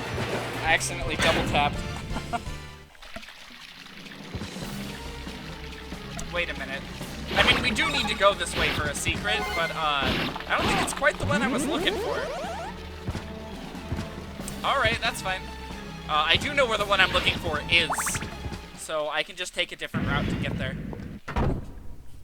Instead, I guess we'll just fight the first alternate stage boss. This is how you bring back a previously terrible game mechanic. Yeah, exactly. I mean, to be fair, it wasn't terrible in the initial version. It was just terrible in the Super Nintendo version, because the Super Nintendo version is awful. Anyways, welcome to the boss that stumped Child Me for a while.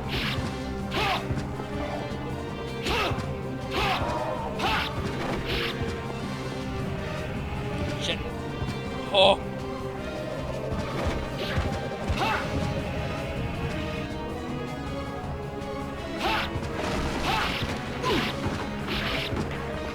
This fight is really weird because he has a bunch of phases.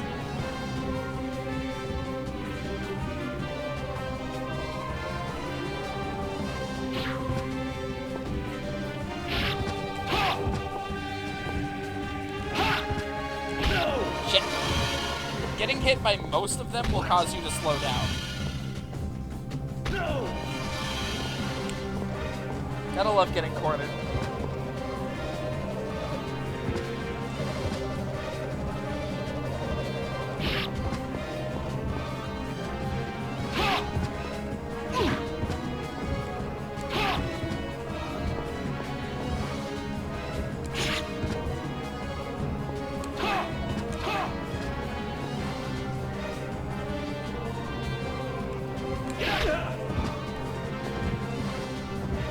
You have to get hit by the feet in order to have him slow you down.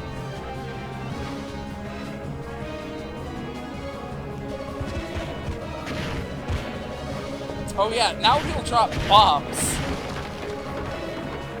until you get him down to his third phase, which is... If you've ever wanted anxiety from one boss fight, yeah, here you go.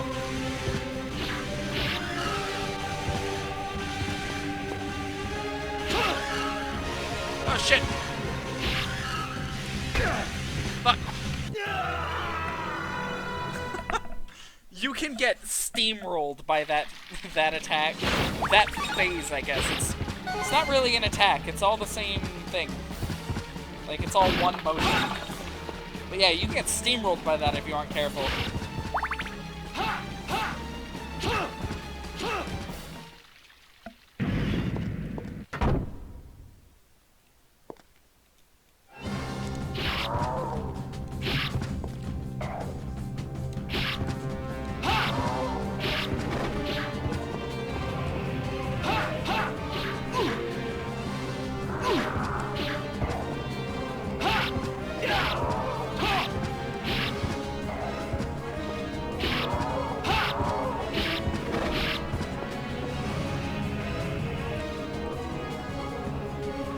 can imagine child me being super stubborn, finding this boss on accident, and being like, whoa, that guy's neat, but he's really hard. I want to beat him, and just not managing it ever. I don't think I got the true ending for this game until like a couple years ago. Shit.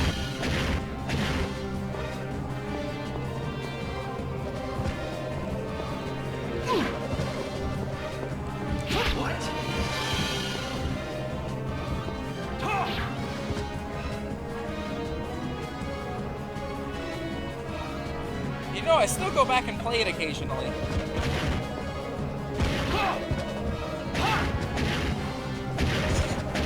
Because it's legitimately one of the best 2D platformers on PSP.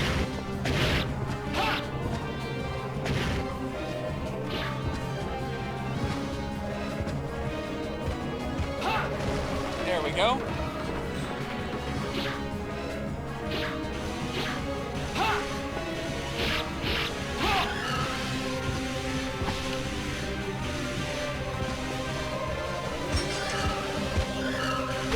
Fuck.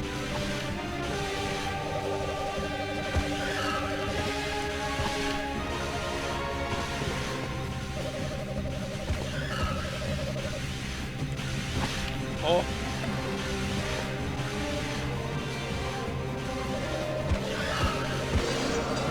There we go.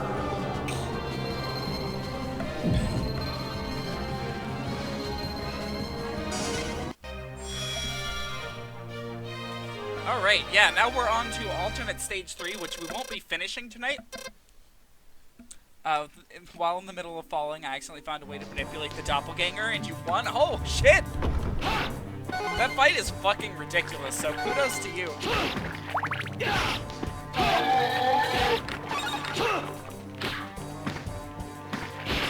Alright, so alternate stage 3 is one that I know quite well, because I've been down it a few times to unlock something for a couple of friends.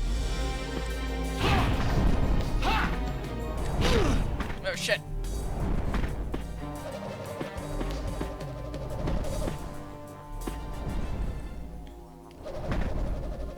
Come on. I have to get around to the other side of him if I want to hit that last eye. There we go.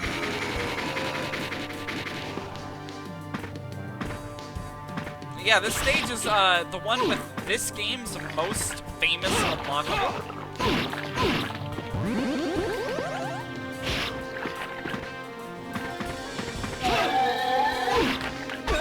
Shit.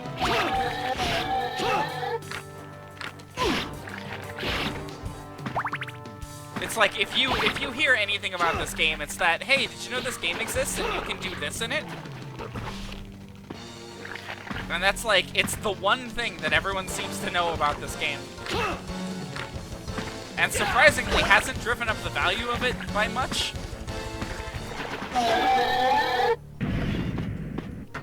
Granted, it got a greatest hits re-release. Which is, by the way, what we're playing right here. I should probably explain how I got the ISO for this. In the Discord earlier, I posted that I had a download going for the ISO. And, it was gonna take, like, an hour, and I was like, this isn't gonna work. So I custom firmware modded my PSP and ripped my own UMD.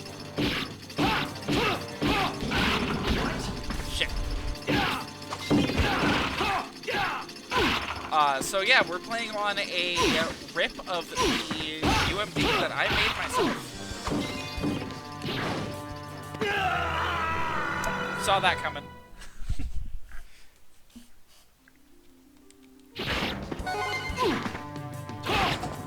Here, I'll save what we're gonna do, what we were going to do after this for next time. Because it's getting a little late. I have some homework I need to get done.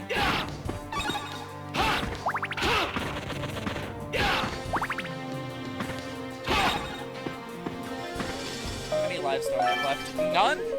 Okay, we're gonna make a save state then. What? We're gonna load that save state. What? No!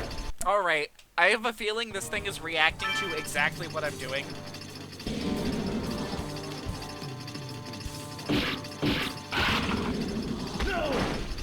Jesus.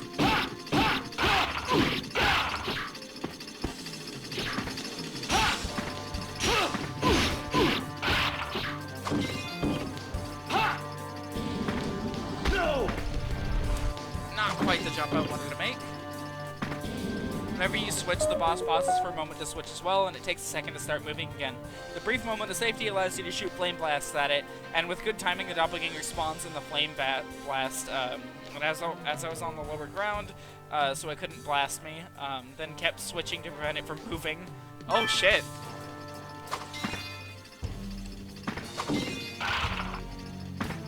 Good.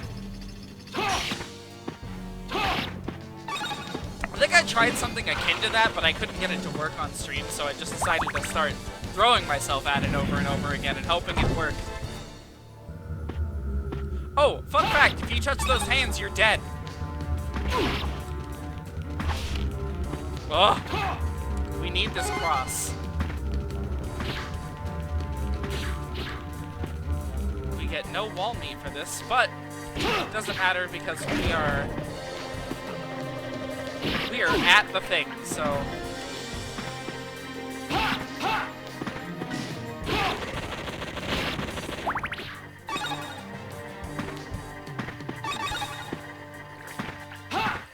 Still no wall meat. Okay. Fuck.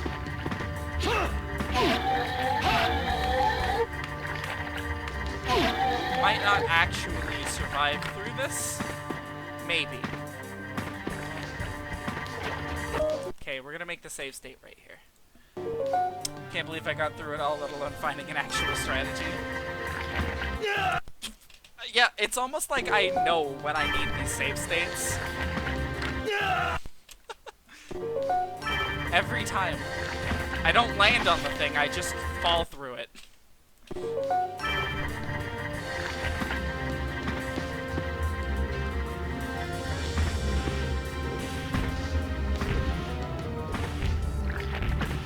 Nope. Reload that state.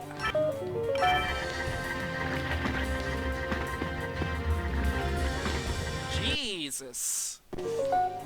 Sometimes the jump registers twice, sometimes it doesn't register. I don't know, it's kind of weird. Nope, can't make that. Okay.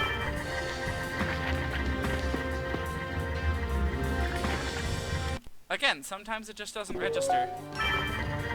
It's very picky.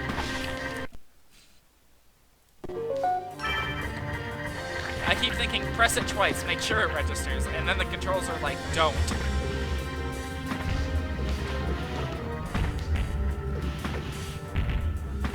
Why are you up here? Oh well, it doesn't matter, we got it! And now we die, so we can leave. What? Okay, I can show this death. I love that one so much. But yeah, save and quit. Now we can go to the original game menu and we can play Symphony. Yes, it also has Rondo of Blood, although I'm not really sure where it is. I've unlocked it one time, whereas everyone I know, like I knew back in the day, was like, can you unlock Symphony for me? I want to play it. So I did. Yeah, this is the version of Symphony that you see being ported everywhere. Like, no joke, if we start up the game, which, like, I don't want to go too far into, you know, because we're not at this one yet, but if we start up the game and we go game start, blah, blah, blah, and we're named, 1792 is apparently where Rondo, when Rondo takes place. But yeah, Rondo of Blood is in this, somewhere. Symphony, though, is the easier to get unlockable.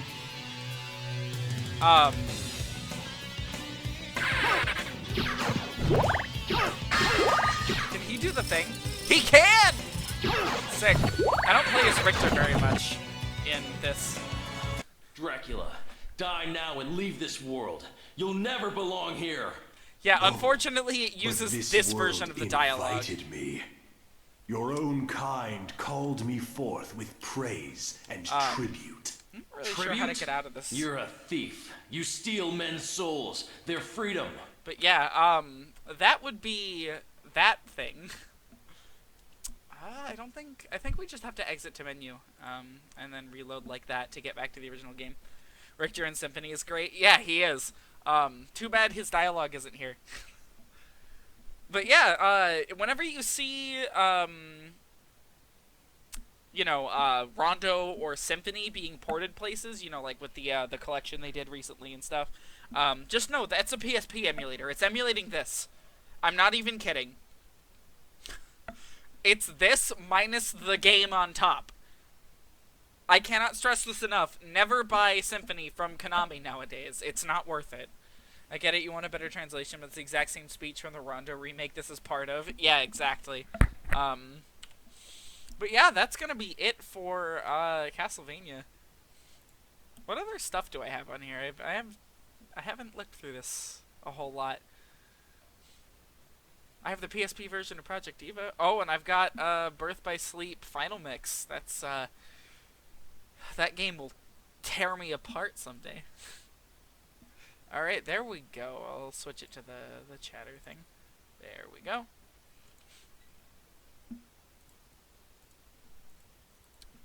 I mean, technically speaking, we beat Rondo, kind of.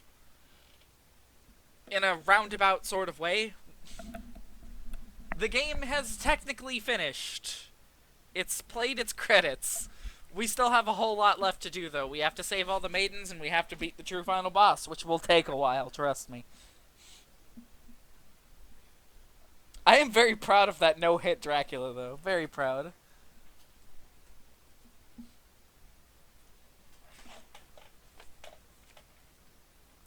Let's see, what do we got moving forward here? Got Chronicles, which will happen at some point, probably at the end. Symphony's next, and then I haven't decided. I think I'll go by release order for the remaining ones. So I think it goes Circle of the Moon, Lament of Innocence, Harmony of Dissonance, Curse of Darkness, Aria of Sorrow, I'm pretty sure. It sort of zigzags between them. Between the Game Boy Advanced Metroidvanias and then the console... I guess they're kind of still Metroidvanias. They're 3D ones, though.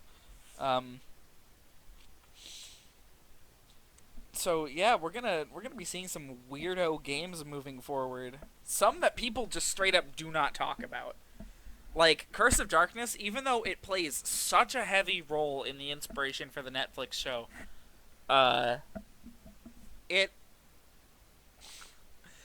no one's played it. I swear, I'm like one of the few people who's actually like heard of it or talked about it. More people have played Lament of Innocence, and, like, no one played Lament of Innocence.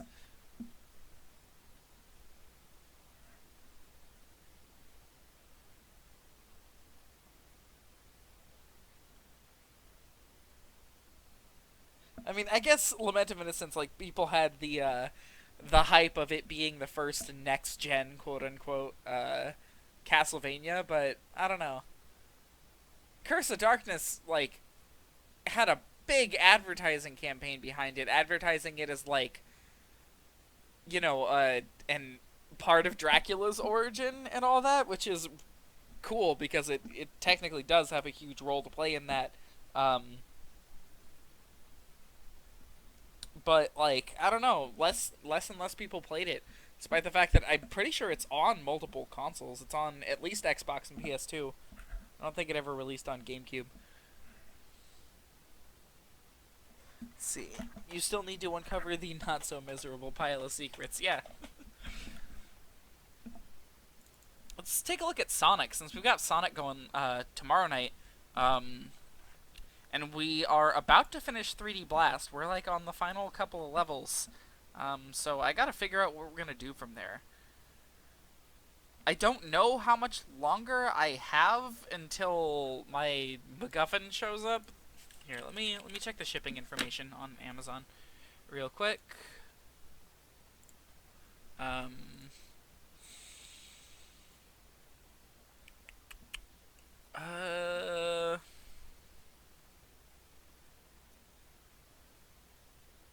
Let's track that package. Where is it?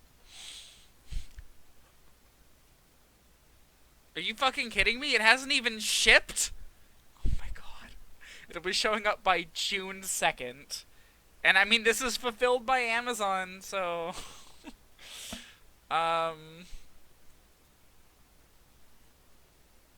Yeah, I have another week to go. Huh. So... Let me pull up the Sonic thing so far. We have another week to fill. That's gonna be odd.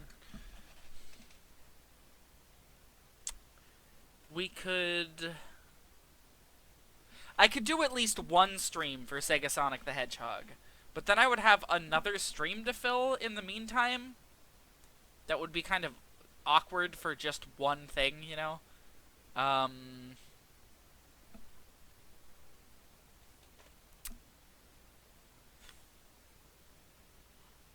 Maybe Sonic Shuffle. I don't have an ISO for that one yet, but like maybe. I've also briefly considered buying it, but decided against it because the game's not even good. Yeah, I'm thinking Sonic Shuffle, probably, which means I have to download an ISO tonight. That'll be fun. My Wi-Fi really doesn't like downloading big ISO files, so let's just hope it actually finishes by tomorrow.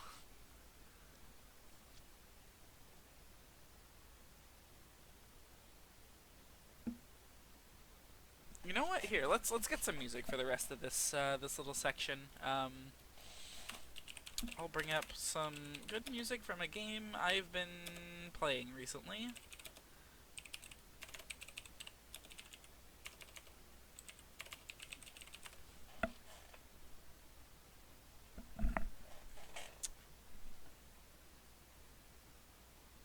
There are no extensions of the music for this game. Holy shit. Nope, that's a Let's Play. I guess I'll just let the one loop play. This is Momomoke Forest from Alundra 2 on the PlayStation. It's a very wonderful little Zelda clone. Already, this final stage is forcing the player to exploit the hardware limits in order to move in the auto-scroller. That's sort of clever, like how they have the Mega Death wrap around the screen. Yeah, it's clever, but man, I hate it.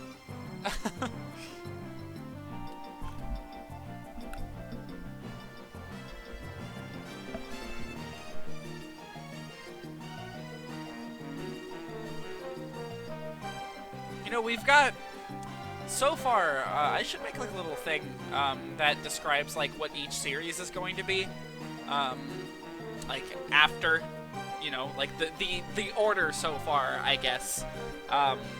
Currently, what I've decided on is definitely Alundra after Castlevania, but I haven't decided on a replacement for Sonic yet, especially since we have so much of Sonic to go through, like an insane amount. Like, how many fucking Sonic games do we have in comparison to the Castlevania games?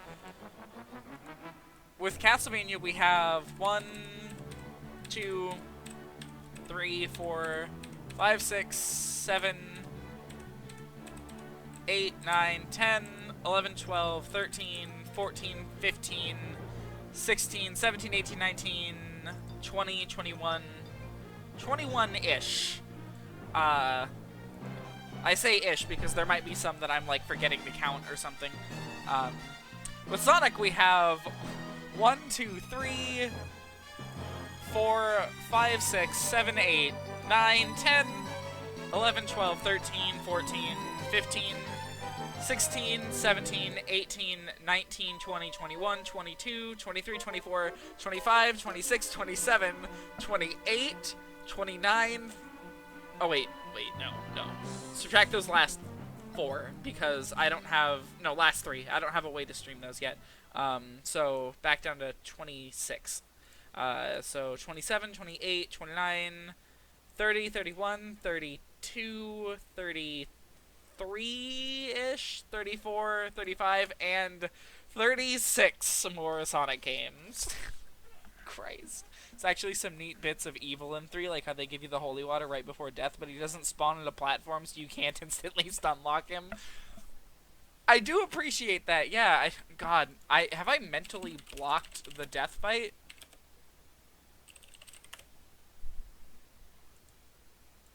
Oh god, I was mentally blocking it out. Yeah, that fight was fucking brutal, holy shit. I remember that one, yeah. And then he turns into Megadeth. Yeah. I mentally blocked myself from that.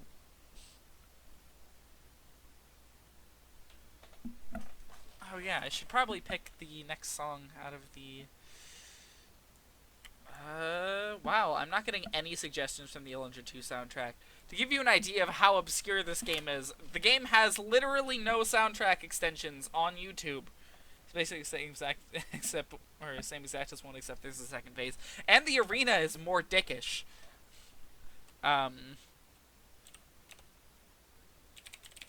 What's the dungeon theme called? I forget. This one just calls it dungeon theme. That's, you know what, that's perfect.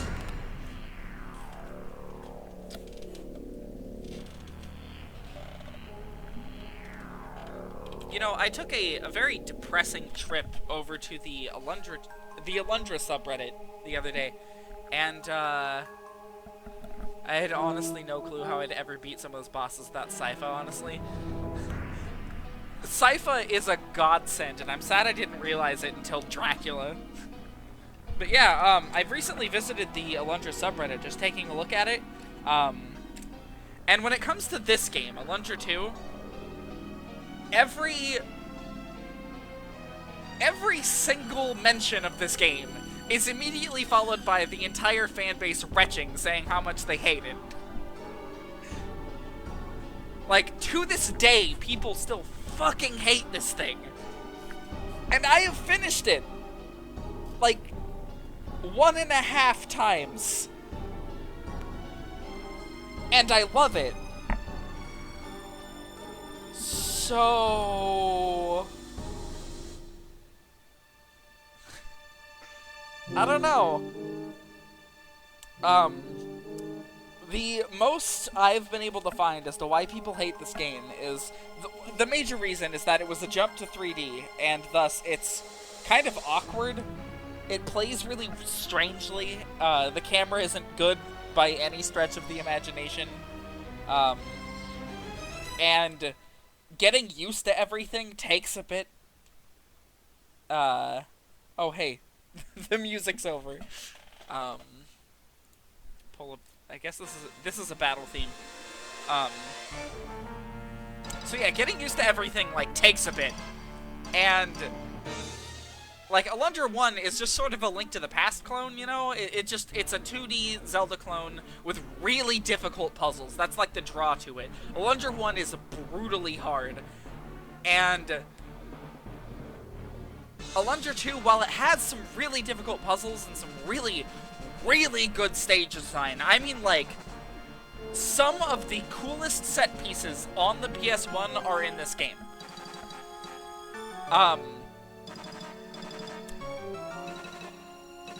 Like, people, like, didn't think Alundra 2 really lived up in the gameplay department, and then on top of that, Alundra 1 is really dark and depressing, and there's hardly any, like, feel-good emotions in the game, you know? A lot of it is just people coping with death and, examining religion and doing a lot of interesting stuff, for a Zelda clone. Alundra 2 is a jokey, like, light-hearted pirate adventure not to say that there aren't really fucked up moments in the game, but it's nowhere near the level that Alundra 1 was at. So, people did not react well to this fact. So, no matter how good the game is, the fanbase just doesn't really acknowledge it. At least it seems like this stage won't be very long, so even if it's horrible, it's not as long as Bullet Hell Bird Gauntlet. Yeah, I don't really remember too much about the actual level. I just remember there's a bunch of really dickish spider placements. And then Dracula himself is difficult. Man, it really sucks that there's no extensions anywhere on this website for this soundtrack.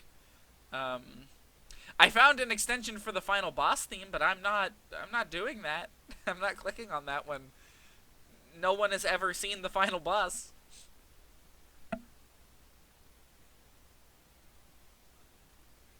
Yeah, Alundra 2 is still really good, and yeah, I advocate for playing it. The part where the fire-breathing heads are on the crackling blocks. Oh yeah, I hate that shit so much. It guarantees that every run-through of that level is going to take at least one life away from you. Because no matter what, you're going to need to take damage to get through there. I don't think there's another way through. And you're not going to beat Dracula on less than full health. You're just not going to do it. So you might as well just die. And then try it later. Like, try it with a fresh health bar with new life. What's another... This is Battle Theme 2? None of these are the ones that I was looking for. I'm looking for... I think it's... Is it Demon Doll? Is that the name of it? Yeah, it's this one! Thankfully, Wall Meat comes right after that part, so you can maybe damage boost if you got there with good health. That's true. And it's not like you need your whole health bar to beat Dracula. You just need to try, like, really hard. Really, though, who the fuck in that game's development team decided that Dracula wasn't even going to be, like, a continue point? Or... You know, like, you die, you just respawn at the bottom of the stairs. Like, no, you go back really far. 3 is, like, honestly too brutal for me. I'm never going to play it again. Maybe I'll play, like, the first half of it again, because I genuinely really enjoy that first half. It's just, the second half of the game is just so hard. I think they were compensating for the spin cycle Dracula in the previous game. I can't believe you can just pop a Laurel and start whipping in the corner and he'll just go nuts. You don't even need to stun lock him.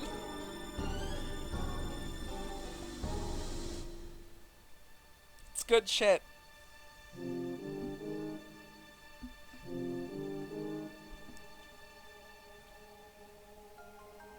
I need a more lighthearted series to replace Sonic. Here's one thing I have considered, albeit very briefly, and I'm going to state my reasons why, and you are probably going to lose a little bit of respect for me. I have considered doing 3D Zeldas.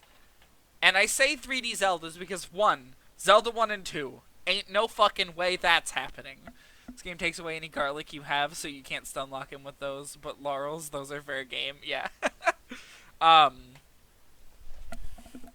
So, I've considered 3D Zeldas because, first off, 1 and 2, not happening. Ever. No fucking way am I ever going to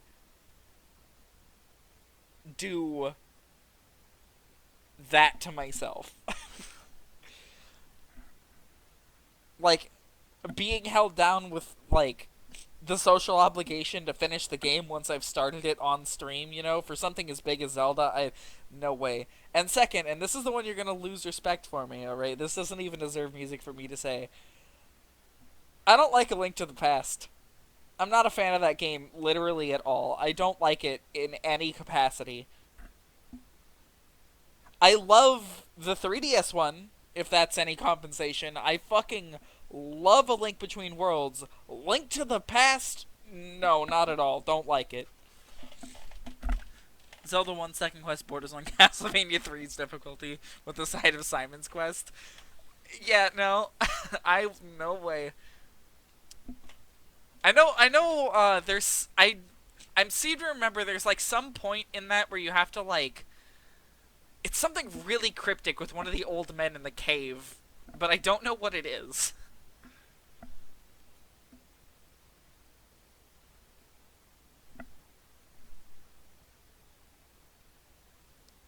But yeah, I would never do Zelda unless it was, like, limited to the 3D Zeldas, just because I don't like the first 3 games, and forcing myself to play them would only lead to me being miserable.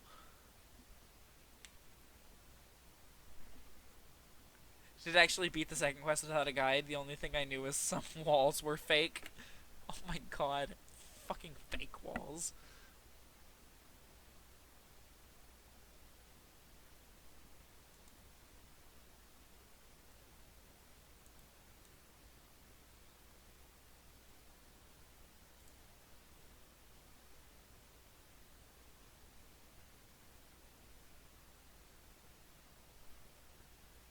No clue how. Somehow the extremely vague clues made sense to me.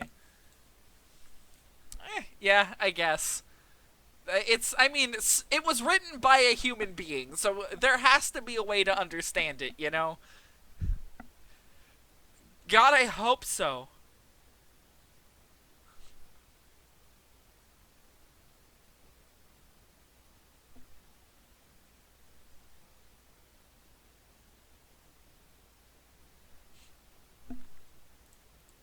I mean, like, here, let's see. List of Zelda titles. Which ones would be, like, off the fucking list of Zelda media?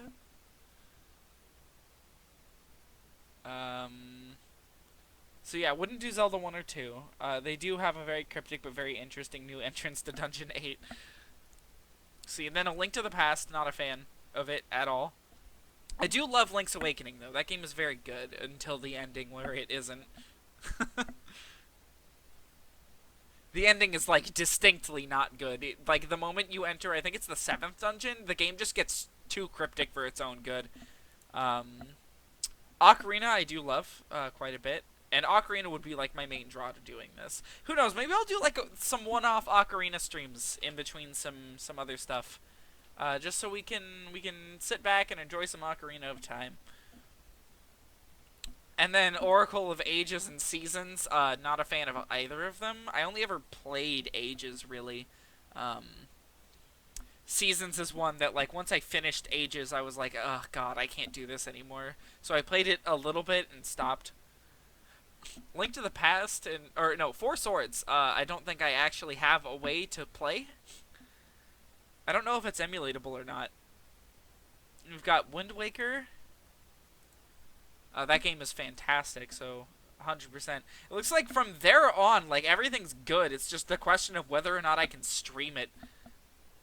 Played A Link to the Past a few years back. I did like it, but sadly forgot to save at one point before turning off the SNES. I sort of had to see hours of progress just vanished. I've not played it since. I feel that. I feel that so hard. Yeah, for me, I don't know. That game, I want to like it, you know, I really do. But when I play it, I'm expecting a certain level of polish that I get in modern Zelda, and it's just not there. You know, the sword is, like, small and dinky and worthless, and, like, even in comparison to other Zelda games at the time, you know, that sword is fucking puny, and the items feel really ineffectual. Everything in the game just feels really scaled down from what I feel like it should be, you know? Not to mention the fact that the enemies in that game are just cruel later on. I have made it to the end of that game thinking that if I keep pushing forward, I'll just start liking it, and it never happened. And then I was in Ganon's tower, and I was just like, why am I still doing this? And I stopped. I still have that save. It's on my SNES Classic. I don't plan on going back to it literally anytime soon. Maybe ever.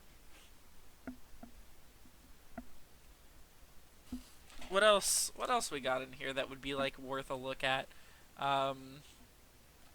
I mean, Breath of the Wild, of course. That would be like a fucking, like, 4-month affair with how I play Breath of the Wild, though. Oh, of course, we gotta do Tingle's Ropey Roozy... Or Rupee Rosie Land, or Rosie Rupee Land, however you fucking say that. That thing is awful, and I love it. I'm very tempted to import a copy, but I don't know how expensive it is. Let's take a look. eBay. How much is it? Fuck off. eBay. Tingle's Rosy Rupee Land goes for $130. Oh. No thanks.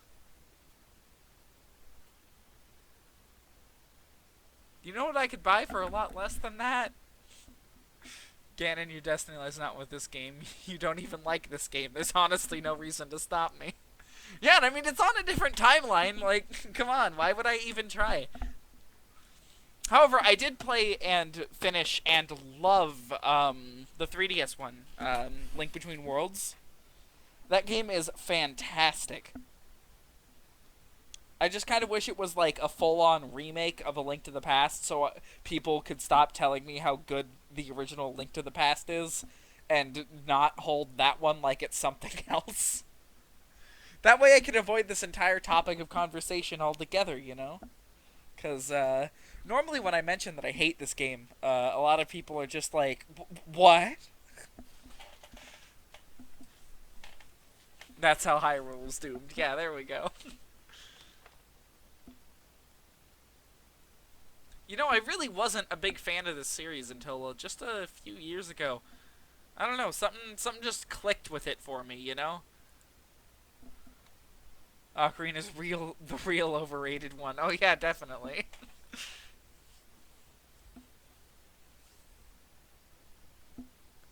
Honestly, I feel like I'm more inclined to deal with Ocarina's bullshit than a lot of people are, because I grew up playing Alundra 2, which is a game that is so caked in just actual bullshit puzzle design that I had to use a walkthrough through the entire game, and even then a few times the walkthrough just failed me and I had no idea what I was doing.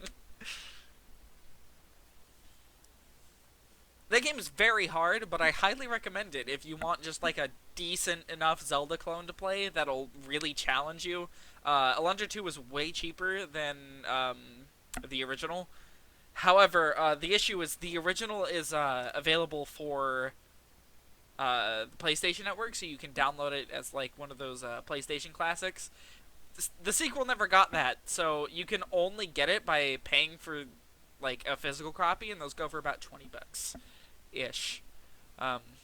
Game's fantastic though. If you're a fan of Zelda, I highly recommend it.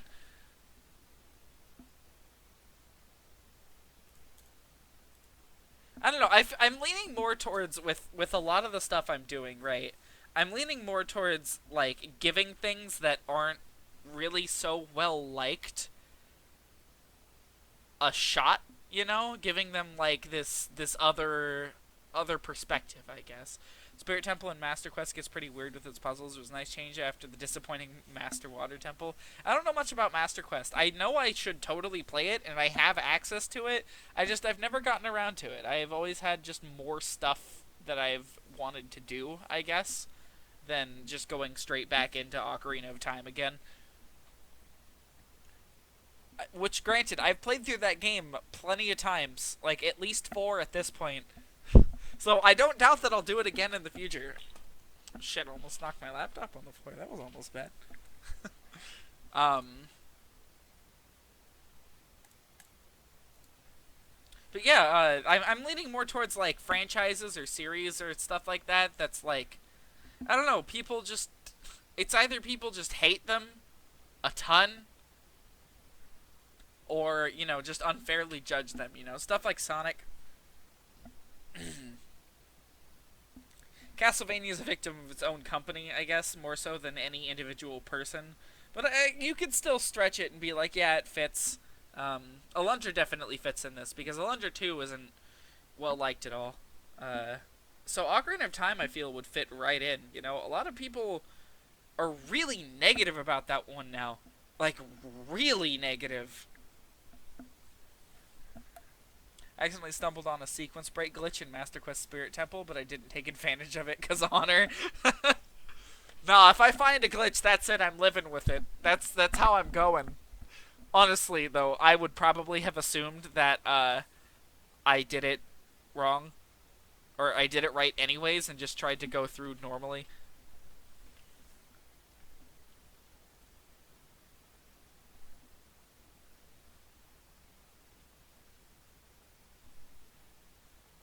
So yeah, it's getting to be about 1 o'clock. Gonna be wrapping up here in the next 10 minutes. It's pretty obvious when you do it that it's not intended. Okay, that's fair.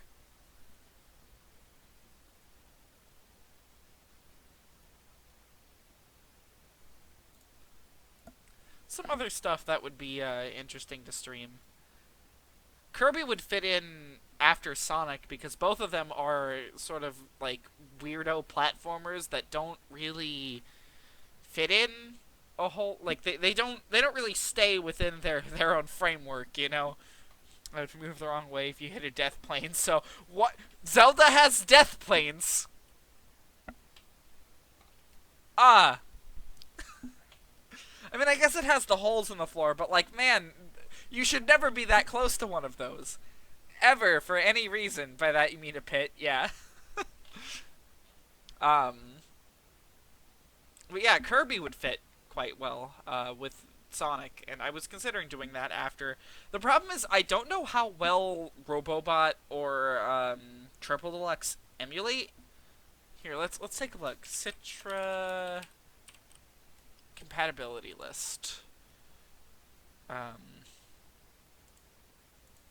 I don't know how up to date this is.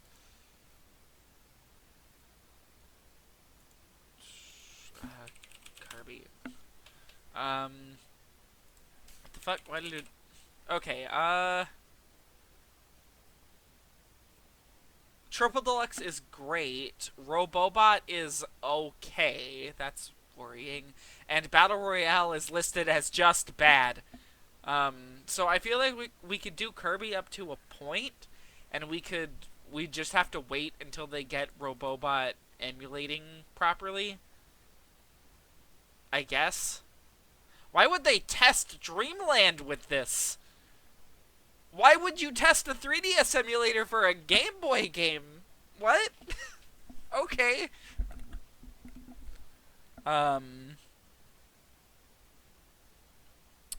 Looking into some stuff about Citra now, honestly.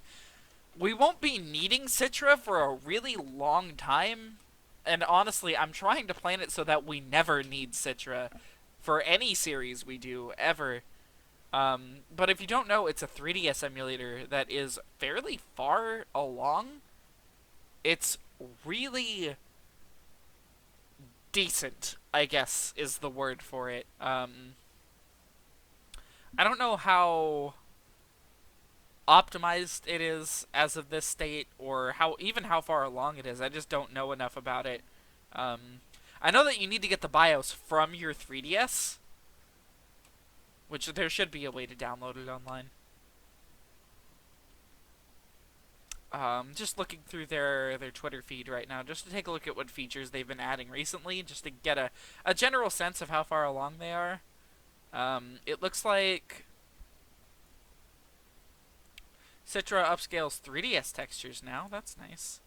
Some 3DS games look like total crap.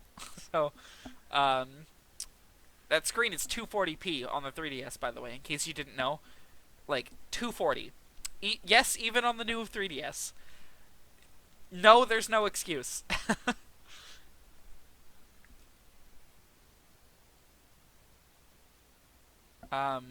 It looks like they just added save states. Like they just started adding that. I don't know. We'll have to see if Citra moves along any further anytime soon. It's an emulator I'd like to play with before having to stream with it.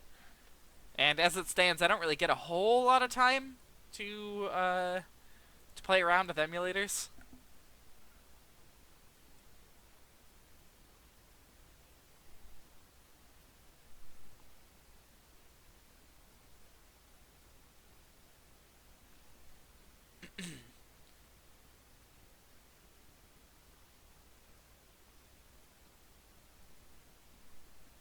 Alright, thinking about ending it off here. Any final thoughts? Any last words? Anything? The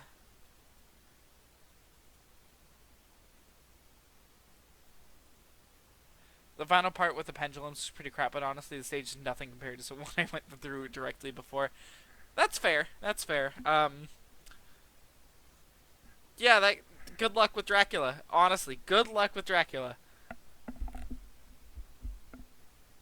Any final thoughts though? Any last topics we can bring up? Anything?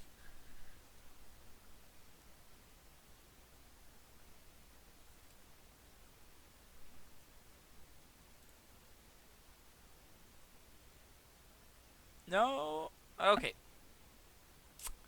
Alright, final closing things. Tomorrow night we're doing Sonic 3D Blast and something else. In conclusion, fuck the doppelganger stage and good night. Yeah. Alright, yeah, I think that's good enough. Yeah, tomorrow night we'll be doing 3D Blast. So we'll see how that goes, hopefully well. And I don't really know what else. We'll have to find something. So yeah, that's gonna be it for tonight. The VOD will go up soon, and something to think about for next time. Next time I'm going to be asking for general opinions about what the first highlight video I edit should be. So whichever one you want. You know, I'm thinking probably the Castlevania 3 stream, the last one where you know, we beat Dracula and all that. But yeah, just think about that for next time, and yeah, that's gonna be it. Good night.